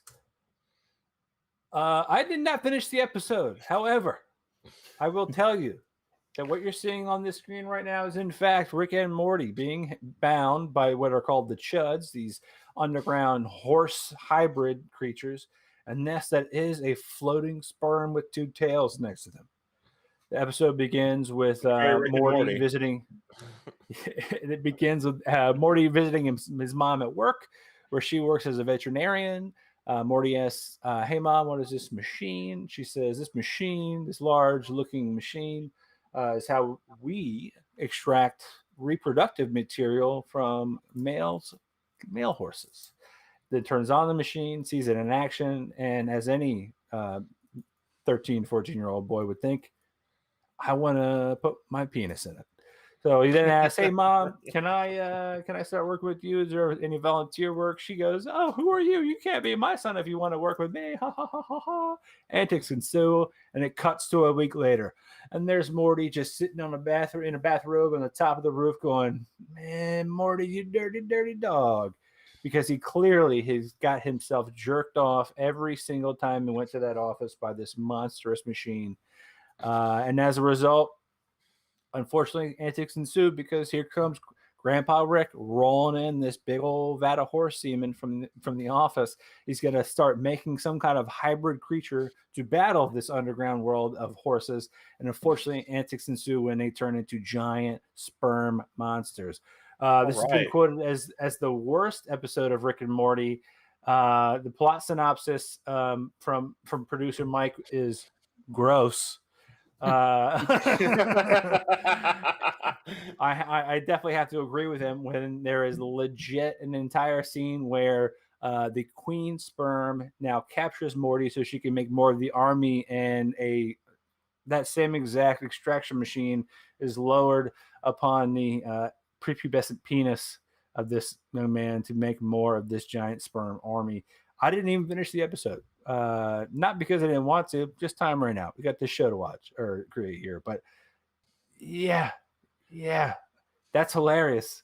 But I feel like this is one of those like let's put a bunch of post-it notes on the wall, spin around the drunkest person in the office, and just have them rip off stickies. And wherever we land, we come up with an episode because this is definitely that. Oh, so it's Rick and Morty do improv. Yeah. Oh, it's like that episode of Family Guy where like they kind of show, oh, this is or South Park. It's like, oh, this is behind the scenes. Yeah, these are two dolphins. We call them Jerk and Jordy, and they go and they fish a bunch of words out of their pond here, and then we just make the show off of that. It's simply bizarre. But on to something more serious, something more residential, something more evil. Resident Evil Infinite Darkness came out. I didn't watch it, so I've really got to depend on somebody else doing it. Otherwise, we're just going to be talking about like the technology behind how this was created, because I did see clips of that, but I opened the floor to please somebody fill the dead I've not air. watched it, but I will. Oh. It's on my list. I'm hard pressed right now because this has forced me to get back into the swing of like watching stuff like constantly. Dude, I talked about it earlier. There's just so much shit. There's not So I enough mean, time. this is where why I start to fucking like this was the reason why for Terra and Podnito we went from doing an episode every week to an episode every other week, just because it was exhausting to try to keep up with so much stuff.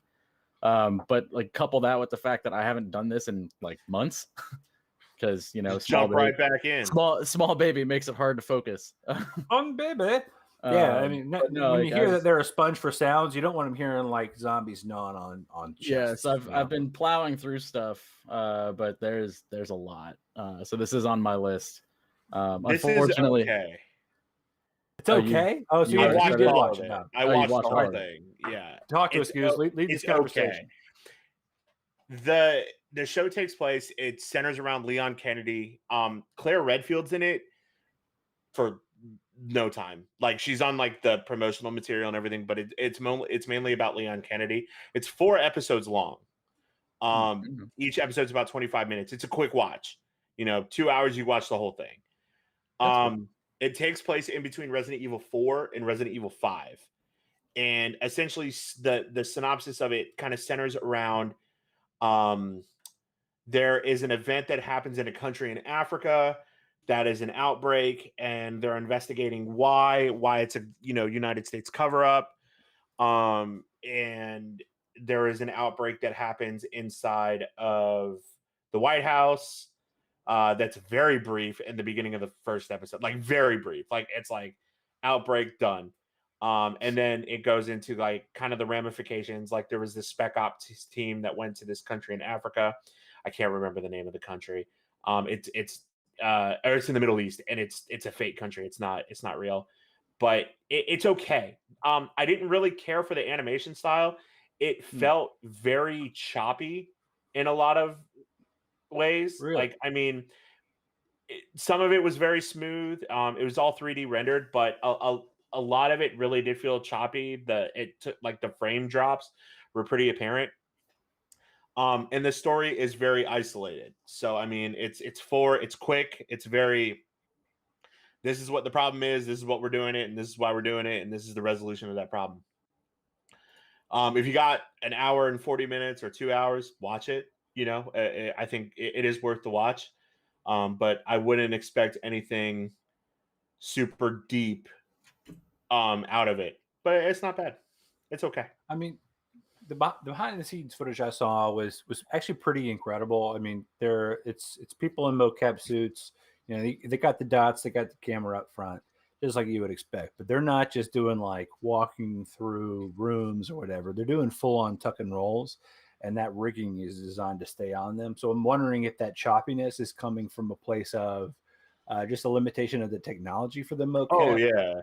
And then the algorithm's got to try to predict, where that smooth transition happens with certain pieces of clothing, and then clipping happens. But at the same time, I definitely want to watch the show. I mean, you should absolutely. Recently, yeah, we played a little. Well, I played a little bit. Our producer Mahavi finished Resident Evil 8: The Village. Played a little bit of it, and it kind of like got me back into like the scare-tacular kind of like genre of games. Resident Evil, granted, is not overly scary by any means, but like that just a little bit of like suspense that you get from playing or watching is always great. So I'm interested to see how this ends up. But thank you, Yeah. Don, for at least being one of the people to watch this. Hey, look, I gotta watch some of the stuff. I respect it. I respect it. Here's one I bet none of us watched. Ready for it? Nope. Did you watch this, Sam? Not yet. Also on my list. I haven't had time. Dude, it just came out yesterday. I mean, it's there's no way to keep up. I'm just going to talk about the synopsis. In the gruesome suspense film, strangers traveling in southern Italy become stranded in the woods, where they must fight desperately to get out alive. The cast, not a bunch of people that I would readily know. I'm sure there's like, oh, I see their face maybe, but like personally, I think this is probably going to be one of those movies that may become a cult classic. Really sure, a classic horror story. Feels like a Reddit title to a post you just couldn't remember or figure out like a punny way to title it. I really hope it's fine, but at the same time, I've seen a lot of memes already coming out on the internet that are comparing it like direct shot for shot to like Midsummer with Florence Pugh, who we're going to talk about in a second. I've heard it's not particularly good. Yeah. Which the one thing that bums me the most about that is, I guess she's one of the main one of the main folks, Matilda Lutz. Right. She got the top billing, I think. Yeah. She did a movie a few years ago that was like one of my top 5 movies of the year, regardless of genre, that we covered on Tara and Pawnita, called Revenge. She awesome. burned a phoenix into herself with a beer can in that film. Yeah. She was awesome in that. And so it kind of sucks to hear that she got roped into like this Euro retread of a movie that was like 2 years old. Again, I feel like I hate to kind of use this as a cop out every time I feel like a movie falls flat or something like that, especially when you see good actors kind of just phone it in, and maybe that's a part of that. Yeah. A good example is like Nick Cage with that second Ghost Rider. He definitely didn't want to do it, but unfortunately that movie got made. Most of what I read wasn't even that like the actors and actresses phoned it in. It was just that like the script wasn't good. Damn.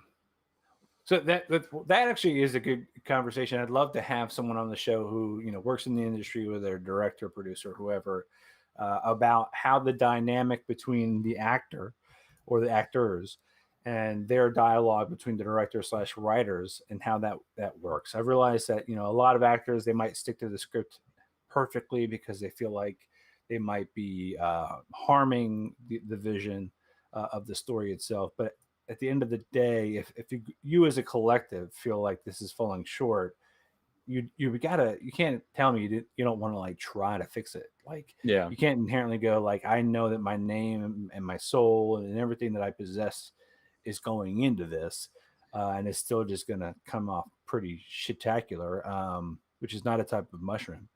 You sure? Well, I'm sure it could be. But I'm wondering how that conversation goes, if it ever goes, and if it ever has happened, how blacklisted was the actor or actress that talked about it. So yeah.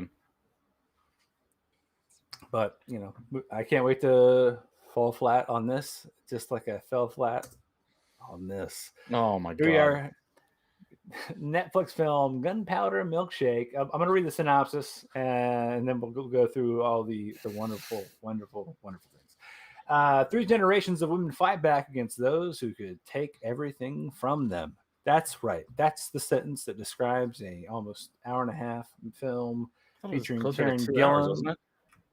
Yeah. Wow, I fell asleep. So Karen Gillan, Lena Headey, Angela Bassett, Michelle Yeoh, and what's the girl from Sin City? Carla Gugino. Yep. That's some star power though. Plus Paul Giamatti. Like dude, this movie was the perfect example of what I was talking about earlier, with loading up on as many big names as you possibly can, painting like turning to a wall and just blasting your shotgun at it to see what sticks. And this, so this had two things going. The script sucked, and this was a perfect example of these actors and actresses phoning it in. Angela Bassett couldn't have looked less interested to be in this movie. Yep. For like the 3 scenes she was in. Yep. The minute I see Karen Gillan and Lena Headey not using their native fucking accents, I'm out. Sorry. I mean, granted, fine, Nebula, she's great, but they're fucking British. There's no reason they had to be American in the show, and they could have just done it. You know what I mean? Like, it's the same reason I don't necessarily enjoy when Gerard Butler uses his American accent. There's just some people who, in my brain, just do it. It really fucks with me with Doctor Strange because I enjoy Doctor Strange, but it's still, I can hear Benedict Cumberbatch, whatever his fucking name is, trying to change his pronunciations mid-speech. But damn it, man, this had chances. And I knew it was going to suck the very second I saw this poster. And I'll tell you why. If you ever see a poster that's got blue and orange on it, run away. Run away. It looks like the Riverdale poster. It's every fucking poster, Dom. Every poster is blue and orange. Yep. Every poster blue and orange. They wanted it to be, I guess, like the female John Wick, but it wasn't because you don't care about any of these characters, and there's no reason to care about any of them. It could have been Wanted, the way that they did the librarians and all that stuff, which the movie, not that good. Comics, pretty cool. But the librarians, like, they don't have any backstory for any of this stuff. It's just like, there's the librarians, there's the firm, and then there's this little girl that she has to keep alive because she killed her dad.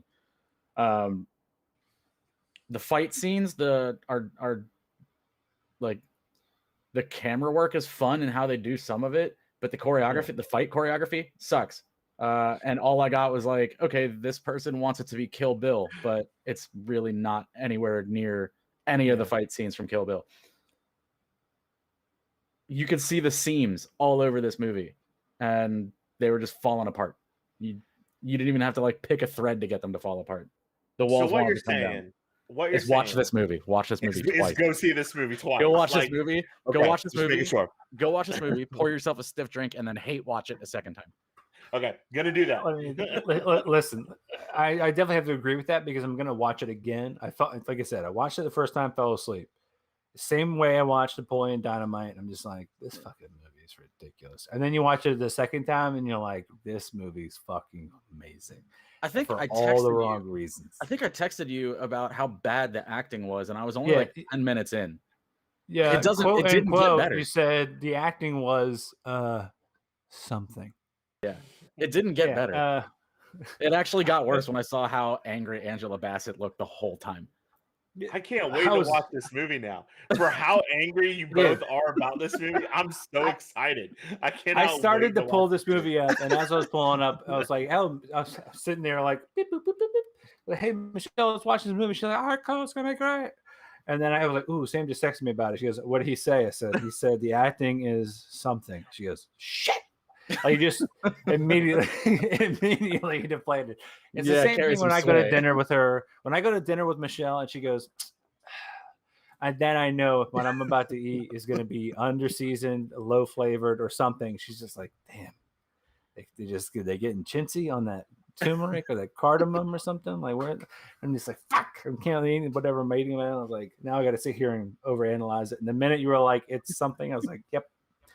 Put my helmet on. You better be prepared for next week for me to fucking love this movie. Dude, I hope you do. I want someone to like this movie. Like, this is the best movie I've seen this year. It's gonna be Oscar noms everywhere. They're all taking home the little gold man. Hell yeah. Speaking of gold, what's up, girl? Did everybody watch Black Widow this week? I did. Raise your hand. No. Well, Sam doesn't watch MCU movies, so that's fair. He won't go we should watch Loki. It's less that I am watching Loki. I'm on the 4th episode now. All right. Yeah. So you pop right back in your frame. Real quick question about Loki. did Owen Wilson break his nose again? Because there's like a whole chunk that's It's just like getting gone. worse as it gets It's getting older. I worse. don't know. It's getting worse. Yeah, I think it's but no, just it age. for me with this, it's less about MCU because again, they're fun movies if nothing else, and more I don't particularly care for Scarlett Johansson or Black Widow. That's fine. To each their own. What'd you think of the movie, Ernie? Personally, I enjoyed it. I think that the downside about the movie was its timing, right? So obviously it got punted and pushed back a bunch of times. It took damn near 11 years for Scarlett Johansson and Black Widow to finally get their own film. And spoiler alert for Sam because you don't care. It takes place in the middle of in between the Civil War and right before Infinity War, and we get this kind of like mid window, which is fine. End of certain things, certain people die, and I won't totally blow it for you, Sam. But what I liked about it was it didn't take itself too seriously. I think that what I could have left at the door was Florence Pugh's accent, which was garbage. David a bunch of stuff Harbour, that I read said that she crushed it. I fucking loved Florence Pugh in the movie. she did a good job being an actress. I think her accent was fucking Mm. fresh. It was fucking trash. I think maybe a little bit more is focusing on her pronunciations. She could have fucking really got there. But I didn't see a reason why she had to have the accent. Not necessarily that it wasn't, just fine. And then you got Rachel Weisz, aka the first Mummy, wonderful actress. Then David Harbour, as again, if he's in it, I'm gonna watch it. He actually was on today's episode of Hot Ones. Haven't watched it yet. I gotta watch it, man. He's Yeah. he's looking rather skinny. I'm thinking he's gonna be a skinny version of the sheriff of Hawkins police there in the next season of Stranger Things. However, he was my favorite part of the whole film. David Harbour saved it. What's his name? Ray Winstone, who I enjoy Ray Winstone in most things. The Departed as Frenchie. I enjoyed him in the movie Sexy Beast across from Ian McShane. Great actor. Decent villain, but there wasn't enough like mythos built up around him being terrifying. Yeah, it was a movie. It's what it was. It was a movie. This is probably going to hit bottom tier as far as like I think a lot of fandom. However, I truly hope that this does in fact do what it's supposed to do, is take Florence Pugh's career in the MCU and launch it forward. And since Sam, you're not really concerned about spoilers, I'm gonna get a thumbs up. Booyah.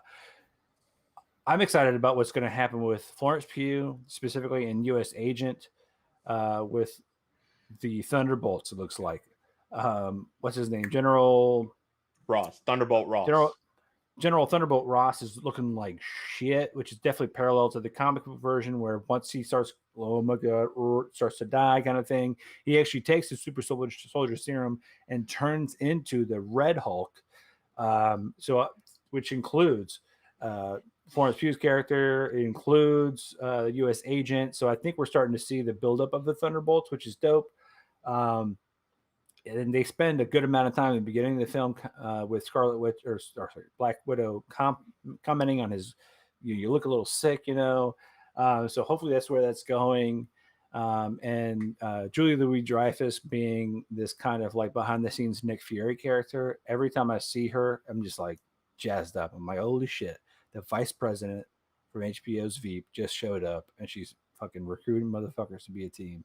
And ironically, this movie, Black Widow, was supposed to come out before Falcon and Winter Soldier. So Florence Pugh would have been the first recruit. And her comments about being like, hey, you're not supposed to visit me when I'm on my vacation, or you're not supposed to make contact when I'm on vacation. That would have meant like it's been working on behind the scenes for a while now.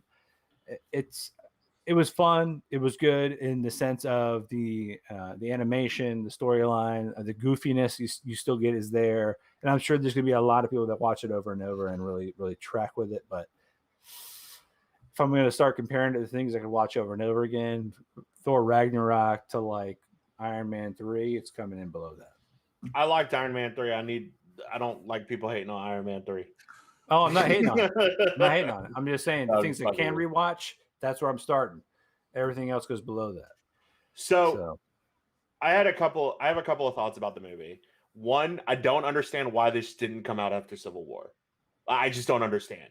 Like, if it had come out directly after Civil War, and yes, the whole thing, the whole movie takes place before her death in Endgame and leads up to Infinity War, you could still have that whole movie and then just change the end credit scene to where she's not at Natasha's grave, and still have Valentina come up and say, hey, you gotta hunt Clint Barton and set up the Hawkeyes. I don't understand why this movie had to be put, like, if it had come out right after that, I think it would have A, done a lot better, and I think it B, would have continued to build the world off of that. I think, by the way, you just totally broke Sam's brain when you're like, her death at the end of Endgame. No, I knew about that. Well, you, for those watching at home, your head went from this to like, you had a physical shift. It was like, yeah, she did die. Has he not seen that? Okay. All right, but to your point, Tom, I definitely agree that maybe there's an opportunity to kind of like keep it. There's a happy-go-luckiness, but at the same time, I think, I hate to say it, man, there are powers at play, like studio heads and money and all that kind of stuff. I don't like it. The world doesn't like it. But you've got to admit, there's somebody back there going like, I don't think we're going to make enough money here. Well, yeah, I definitely don't think that. I think that the movie coming out now makes sense because everybody, when did Civil War come out? Oh, shit. So the only thing that I want to maybe suggest as to why this movie kept getting pushed back, aside from the obvious reasons, is like, sorry, that's a cat in my way. There's May 6, 2016. Okay, so yeah, within the last 5 years, I mean, think of socially what we've seen, and keep in mind that rabid fan bases have a tendency to overreact to things. What? What do you mean? It's very easy to see an announcement of this movie coming out in like 2017 getting met with pretty backlash isn't the right word because it's not really backlash. A bunch of idiots online just like review bombing shit. Yeah, I can see that. The other side of me says they introduced Black Panther in Civil War and then did a movie right after that. And nobody knew who the fuck Black Panther was. Yeah. And then Black Panther went on to be probably one of the highlights of the MCU because of Chadwick Boseman and Michael B. Jordan. And don't get me wrong, Black Widow ain't Black Panther. Even remotely, it's not Black Panther. I mean, Black Panther to me is probably up there with Thor Ragnarok as one of my favorite MCU movies. It's just the timing just seemed weird on it. Like, I think I figured out why the timing didn't work. Right, so Civil War came out in 2016. Then, if we're going to have this movie come out, that would be 2017. Wonder Woman came out 2017. And Yeah, I think the original one. I think That it fucking sense. crushed. So maybe there was a little bit of a debate, like if we go up against, maybe potentially their biggest, blockbuster since Superman or whatever, Man of Steel.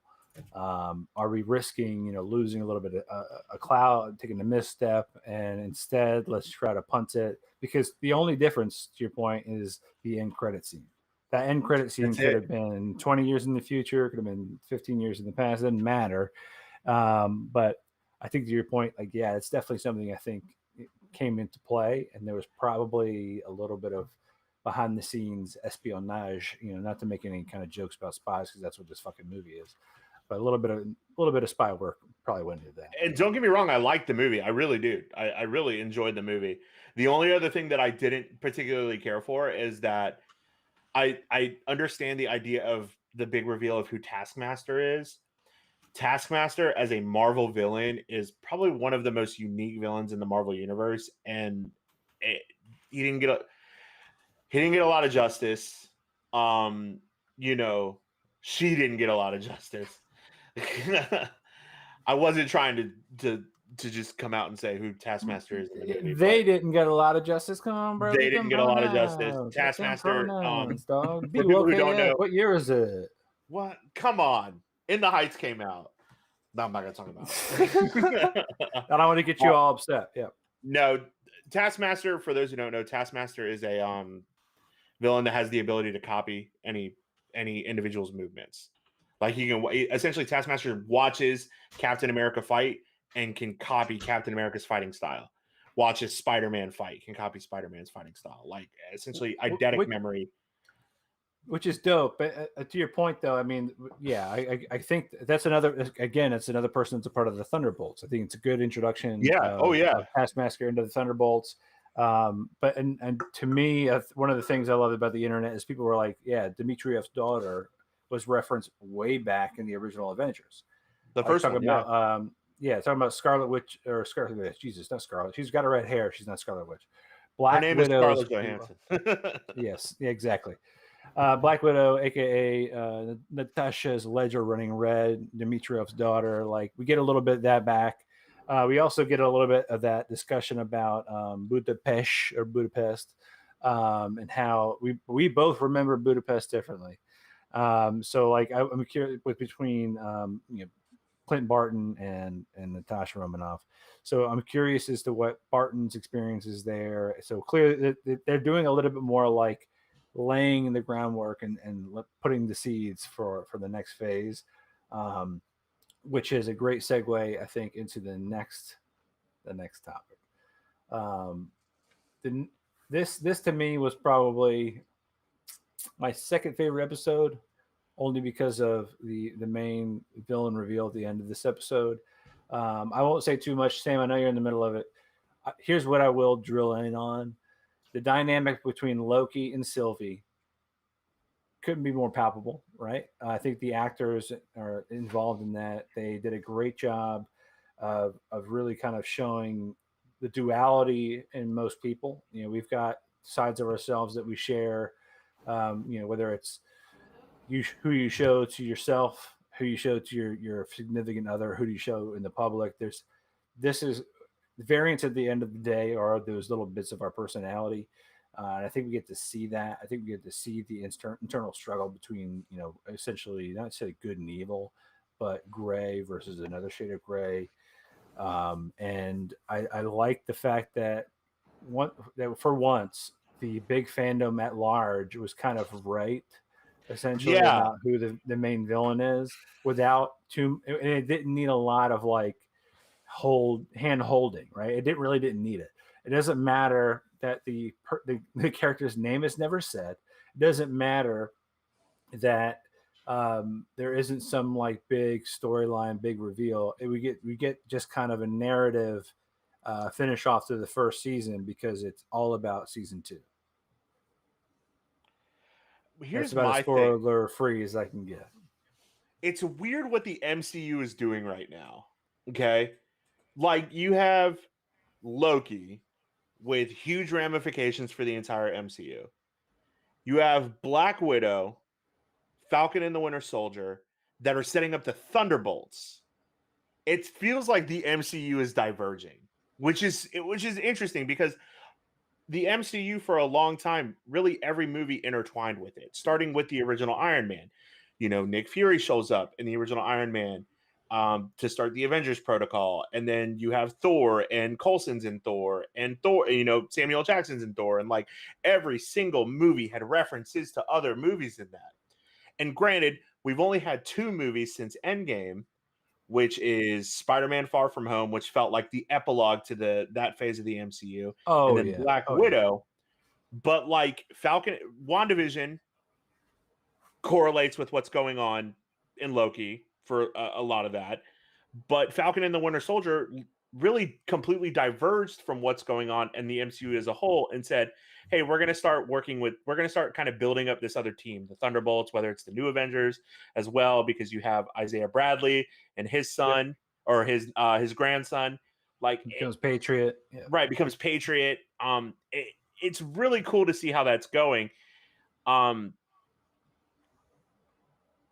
This episode of Loki, and like I said, I'll tiptoe around it, the spoilers as well, because I don't want to do that. It's worth the same. It really is worth it. It is worth it to watch it. I'm gonna finish. So I got through 3 episodes today. I'm gonna finish it tomorrow. I was surprised at how short the episodes were. I'm also surprised at how short the season is.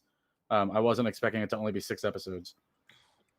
Yeah, well, I mean, if you assume the production value is probably like mini movies, like that makes total sense. So, but it's definitely worth not spoiling, especially because you're taking a chance on what we're saying to take a chance on. So I don't want to ruin it and be like, So as a comic book fan, real quick, as a comic book fan, this show is for the comic book fans. Like it really is. Like, I mean, Ernie, you talked about it a little bit.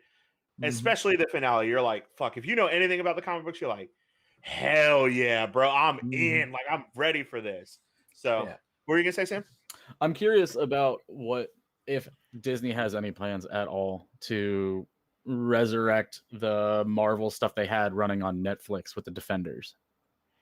I really hope so, because Charlie Cox as Matt Murdock was so good, and I liked Kristen Ritter for the most part, and the guy who played Luke Cage, I can't remember his name. He was great. He was great. The only person who I could completely do without, granted, he was casted perfectly because he looks just like Daniel Rand, was Iron Fist. I was just like, he was such a bland character. I love the Iron Fist comics. I just really want more Vincent D'Onofrio as Kingpin. He's so good. Oh my god, so he's so good. He's so good. We've had this conversation on Terra Incognita, mostly between me and Palmer, but our dream cast, he was always number 2. Our dream cast number 1 for Kingpin was always John Goodman.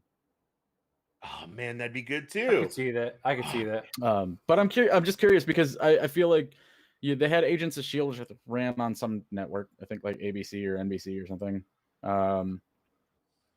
That show got weird. Yeah. And now they've got Loki. They have WandaVision to great success with that. So you're seeing all of these, like, I guess, kind of limited series runs that they're doing that are predetermined with multiple seasons in mind, at least. And the Defender stuff that they had on Netflix was really good. I'm not sure why it got dropped. I think it got dropped around the same time that the merger happened where they bought Marvel. Yeah. So I'm really curious to see if it finds its way over, because I think that stuff would be a really good backdrop around some of the newer MCU stuff they're doing. There's a heavy rumor that Charlie Cox's Daredevil is going to show up in Spider-Man, the new Spider-Man movie. Oh, okay. Like there are pictures of him on sets. Yeah, it's not on IMDb yet. Yeah. Thank goodness. I think IMDb once upon a time ruined Star Trek 2 Into Darkness with Benedict Cumberbatch as Khan. Yeah, ruined it. So I never go on IMDb anymore. But no, to your point, if Charlie Cox shows up, that's huge. Even if my guy from the Mighty Ducks shows up, it's still close enough conduit to a Daredevil resurgence. Emilio Estevez? No, man, the fucking what's his name? Charlie? No. Goldberg? The Goonie, the fucking big meathead guy who was this with Fulton? the wicked slap shot. Fulton is the best friend of Charlie Cox.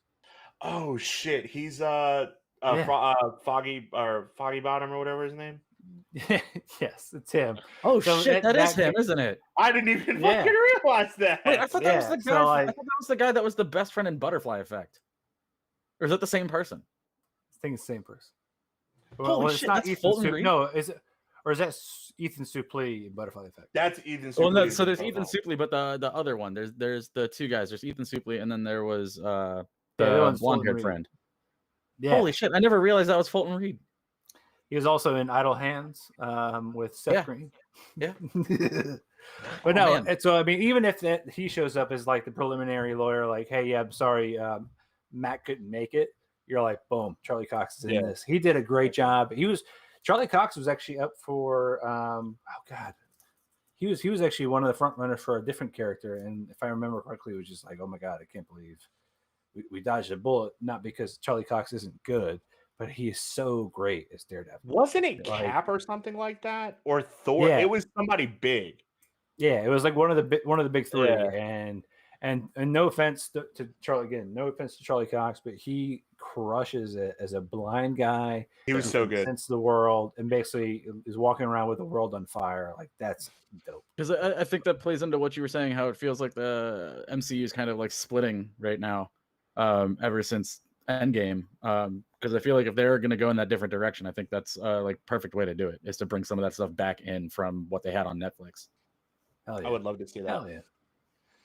I can't I'd love wait to till see a the little X-Men Danny show up. Rand with Shang-Chi, if I'm being honest. If Danny Rand just walks in the background of any clip of Shang-Chi, holy shit. Even if I just see a fucking Rand Industries logo, like I'm in. Right. Like that's super cool. Yes. I can't wait. All right. So next, guess what, guys? We made it. We made it. Time for the final round. This week's final round, part 2. We got spooky with it last week. Let's get spooky once again. It's Fear Street Part 2 in 1978. So this one, to me, probably my favorite so far. Granted, I grew up in this genre. Just watching all these oldies and goldies with my mom, who was a creep head from back in the day. I don't know if that's a term, but I just made it up. So now it's a term. But it's great because it's two things. One, it brings back the nostalgia of even like Salute Your Shorts with camp. You get a little bit of like Red vs. Blue, which is great. What's up, Rooster Teeth? Call out. You get these like the goodies on this side of the tracks and the baddies on that side of the tracks. You get some West Side Story meets Ex Murderer and a little bit of the devil mixed in. It's wonderful. So the plot synopsis, we'll start there. Shadyside, 1978, school's out for summer, and the activities of Camp Nightwing, still, again, second favorite DC character, are about to begin. But when another Shadysider is possessed with the urge to kill, the fun in the sun becomes a gruesome fight for survival. Whoever writes these, just, that's butter. That's butter right there. Thank you, man. Appreciate you. Directed by Lee Janik, which... I have to say, somebody said it online. This is why you should let women direct movies. Fuck yeah. Great fucking movie. Too many cast members to name, too many random things to name, but this story kicks off in 1978. Actually, the whole movie kicks off in 1994, where the people from the first film track down Jillian Jacobs from Community Stardom, who is Cindy Burnham. A C. Burnham, the adult version of the redhead pictured here on the screen. They say, it's happening again. They got their friends. I think her name is Sarah. They lock her up in the bathroom so she doesn't hurt herself or others. And the one thing I think that was great that they didn't really talk on is that C. Burnham has surrounded herself with as many clocks as you'll see in Back to the Future Part 1. I don't know if she's doing a time test to see whether or not they're all off by 15 minutes, but she had a schedule to the minute, by the minute, and I can't wait to find out why that is. And then we suddenly get plunged into her little dial or her monologue that kind of leads into this film as a whole about how she was at camp. And when this picture was taken that they're showing, her sister was dead a week later. It didn't feel like a week change through the whole movie. That's my one little gripe there, but I enjoyed a lot of it. It was just a teenage angst. It was murder. It was definitely a little gory. I'm glad they didn't like crush the fat kid with glasses, because that was definitely somebody I identified with. But I'm just saying, good film all around. I'd love to open the floor to my boys for discussion. Hit it up, Sam. Let's hear what you got. It was good. It was good. It wasn't. I don't think I liked it as much as the first one. Yeah. And I think there's a couple reasons for that. I think the pacing in this one was a little off compared to the first one. Because like the whole middle part of the movie is like mostly exposition. There's not a lot going on, and everybody gets split up, and that's hard to do. It was an issue that they ran into with like It Chapter 2. When you start splitting up your groups and you've got all of these different little stories going on, it's really hard to keep that thread connected and keep people invested. And so that's something that you didn't experience in the first one. Everybody stayed together in the first one. That's just in general because of storyline, not necessarily because in the woods you have no idea what your direction is anyways. Yeah, so like you've got, you know, the older sister and the blonde girl that get trapped in the cave. Ziggy's running around with one of the summer or Sunnyside, whatever it is, guys. I believe it's Nick Good who ends up becoming Sheriff Nick Good. Yeah. Adult. So she's running around with him. And so you've got these two diverging stories of like people that were already like linked together. And then of course, Tommy was with the blonde girl who now Tommy's been possessed. So it's hard to keep tabs on all of it, which kind of screws it up. I think that's something that's gonna not it just judging by the way they end the movies or ended the first one and this one, where you kind of see a little bit of the next one that's coming out. It doesn't look like that's really going to be an issue in the next one because the third one looks like it's primarily just about Sarah Fierce, which should make it easier. I also think, aside from the pacing and just the way they split everybody up, the level in my mind that they set, at least as far as like the gore and violence from the first movie, wasn't really met so well in this one. And it seems like the last 10 or 15 minutes of this one, they tried to cram as much of it back in as possible. Which, you know, it works for some movies, but it's also just jarring when, you know, you've gone 45 minutes with very little, if any, sort of violence to, all right, girl falls, gets a compound fracture in her leg, and then everybody starts getting hatcheted to death. Right. But that's like the kind of nitpicking shit that I do with horror movies. Like I spent years. That's why I'm here. That's why you're here, right? Yeah, that's why I'm here. I don't know if I can trust your opinion, because if like, that movie with Carla Gugino is not the best movie that I've seen this year. But no, like outside of those couple of things, like the movie was fun. I still enjoyed it. I think I enjoyed the first one more. Plus, it's all the way that they're doing it, where they're working their way backwards, is also a weird thing to do. Because you already know what's gonna happen at the end, right? Unless so like, well, no, because like the first one, you know that no matter what they do in part 2, doesn't end the witch's curse, because the first movie's already happened, and the first movie's in the future. But I think, correct me if I'm wrong. So the second movie starts off with the present still kind of going, and we go into this backstory. And then at the end of the second movie, we jump back to the present, 1994, where they're trying to connect the bone, the body with the hand. So she reaches down to grab the hand out of the ground, and then sees herself as Sarah Fierce back in the 1600s. Right. So my assumption is that we're going to have something very similar where, you know, the Sarah Fierce happens, that whole 1666 next week, or tomorrow, excuse me. Yeah. And then at the end of that, we're going to have this opportunity to kind of have closure. What I hope is we don't get any. That's just my personal thing. Yeah. But so hopefully, I mean, plus you get the same actors playing like these different roles. And I love that little bit of stutter at the end of the film where we get a little bit of a preview. And we get to see like that people are getting exchanged out, and whether that's, you know, soul transference, or everybody's having a little like trippy vision, or it's just a clever money saving technique where they just keep the same. It's like American Horror Story. Yeah, exactly. But no, I'd have to agree with you that the middle was super kind of, it was funky.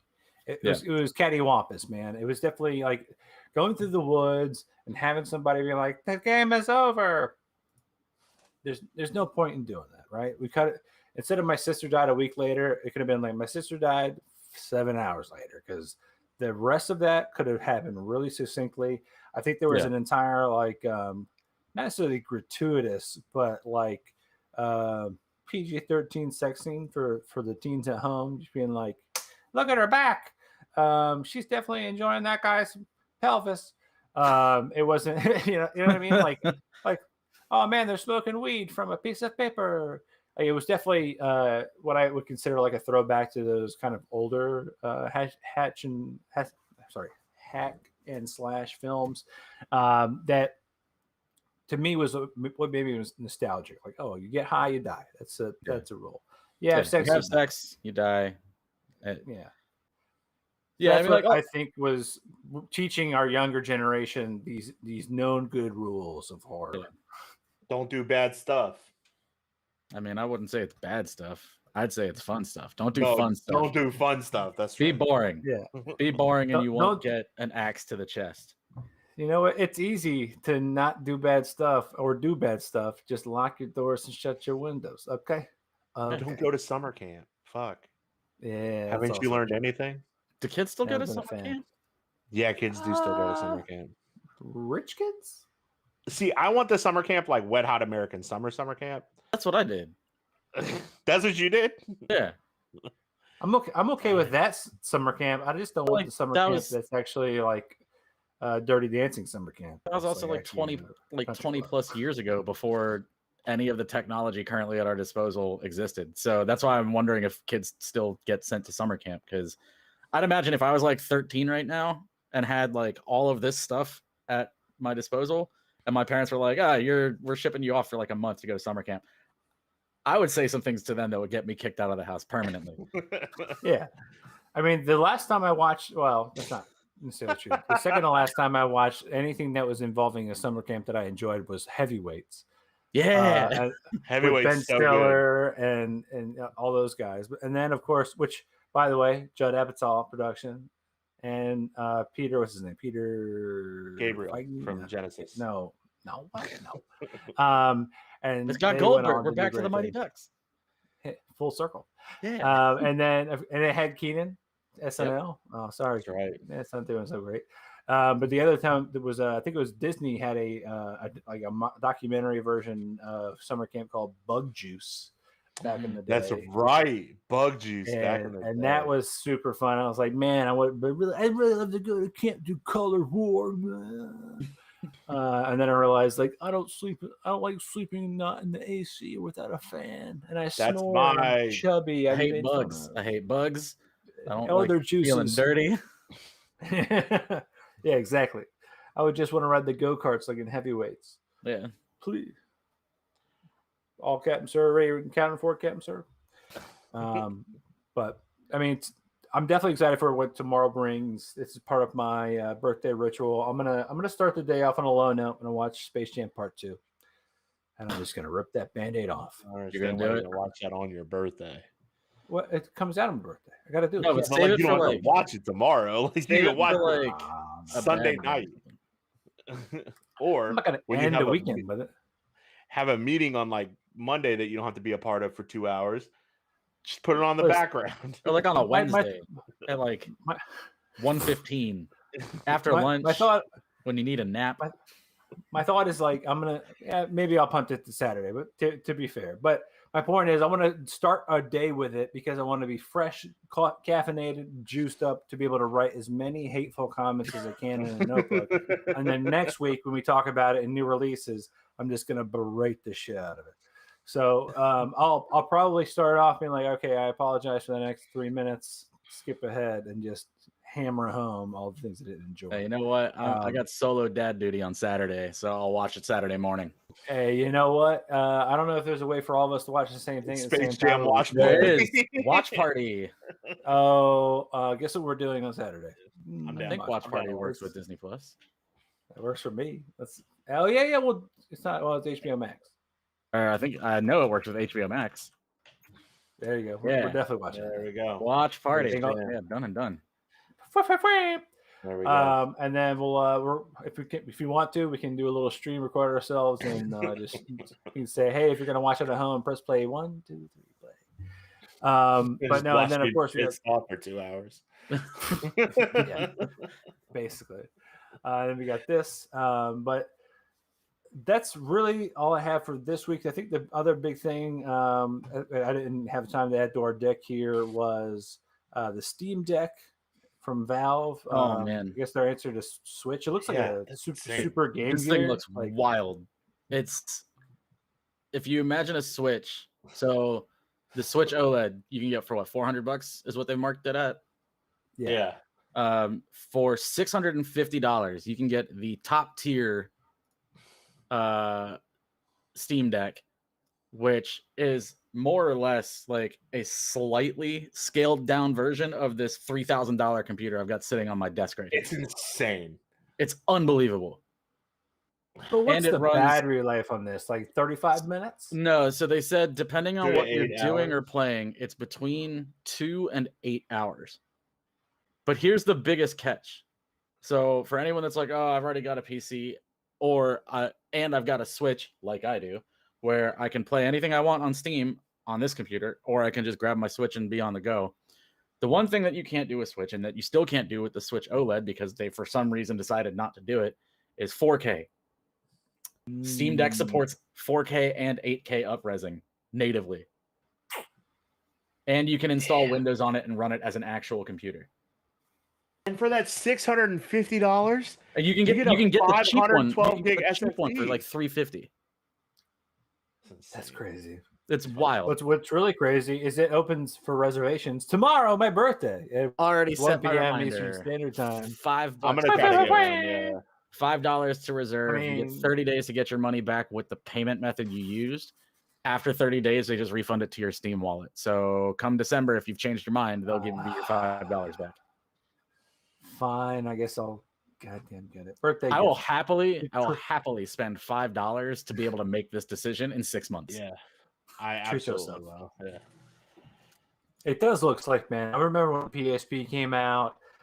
Shit, man. I remember when Nokia had their little The The sidekick. N-Gage, bro. Or the N-Gage. And then there was the T-Mobile sidekick. and then Oh, the N-Gage 2. Yeah. So this to me is like, okay, There was the if I'm Neo gonna Geo upgrade, pad. this will probably be it. Neo Geo. Got it. I couldn't tell you how much money was actually spent on an extra battery pack, an extra like zoom in magnifier on like my Game Gear back in the day. Yeah. Those 6 batteries, 6 AA batteries. They got That lasted for like 45 hours minutes. of life. Yeah. Yeah, the worst. But But I mean, if this thing has looks got dope. the battery life that are better than my AirPods, I might have to actually get this. This thing's gonna be a better Nintendo Switch than the fucking Nintendo Switch, because you know what? It can be a computer, so you could put ROMs on it. I could play Wind Waker and Ocarina of Time on it. So here's the weirdest thing about it is it's taken That's dope. years. It's taken years for them to get to this point. But if you go back and look at all the stuff that Valve has been doing over the last like 6 or 7 years, between VR, between Steam like Link, the Steam Link, where you can just stream stuff to your connected devices as long as your computer's running, the Steam controller, and the native Steam OS after they made the major upgrade to Steam itself. At a certain point, they were like, why don't we just take all of this stuff and just put it together and then get AMD to build us a custom chipset for it? Fucking insane. Since Yeah. AMD's crushing Intel right now anyway. Destroying Intel right now.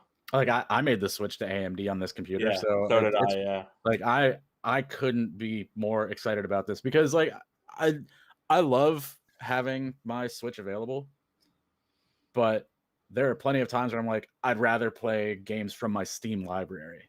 Yeah. And it's Bluetooth and Wi-Fi enabled, so you can just dock it and you can grab a keyboard and mouse that are Bluetooth and just sit wherever you want. And like it's awesome. It is the perfect definition of a portable computer. Yeah. It's exciting. Yeah. It's very exciting. Again, shit Fine, just like I'll reserve randomly it. drop- Fine. Yeah, you're gonna really. Spend $5. I'm cheap, man. Free. Didn't you hear this? Best price is free.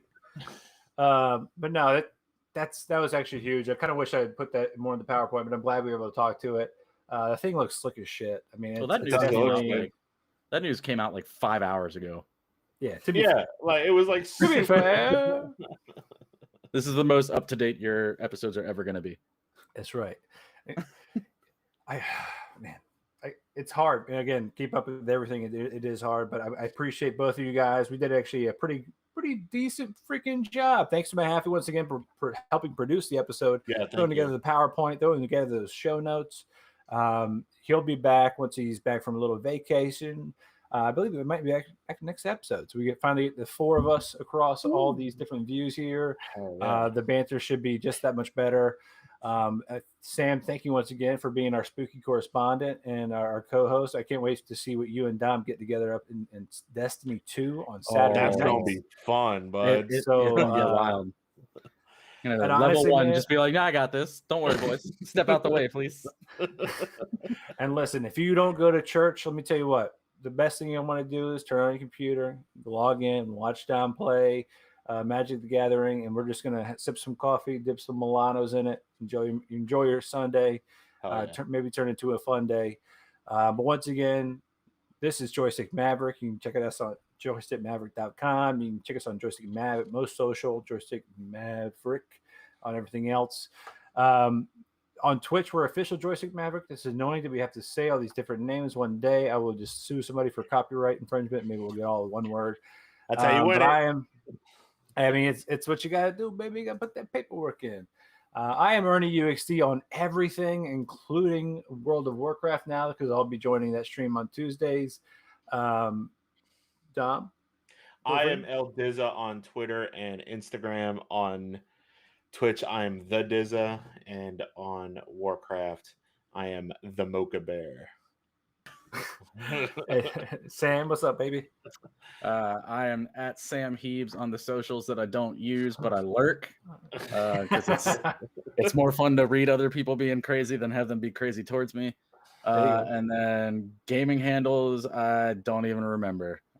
Perfect. But I'll figure it out and let everyone know when I stream snipe on Saturday. Yeah, it'll be a good time. There you go. Well, thanks everybody for joining. Once again, the episode is brought to you by TUFF Wraps. Use the code Joystick to get 10% off your purchase.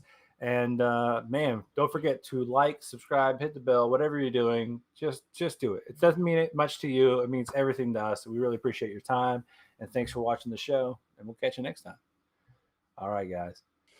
Thanks, everybody. Be good.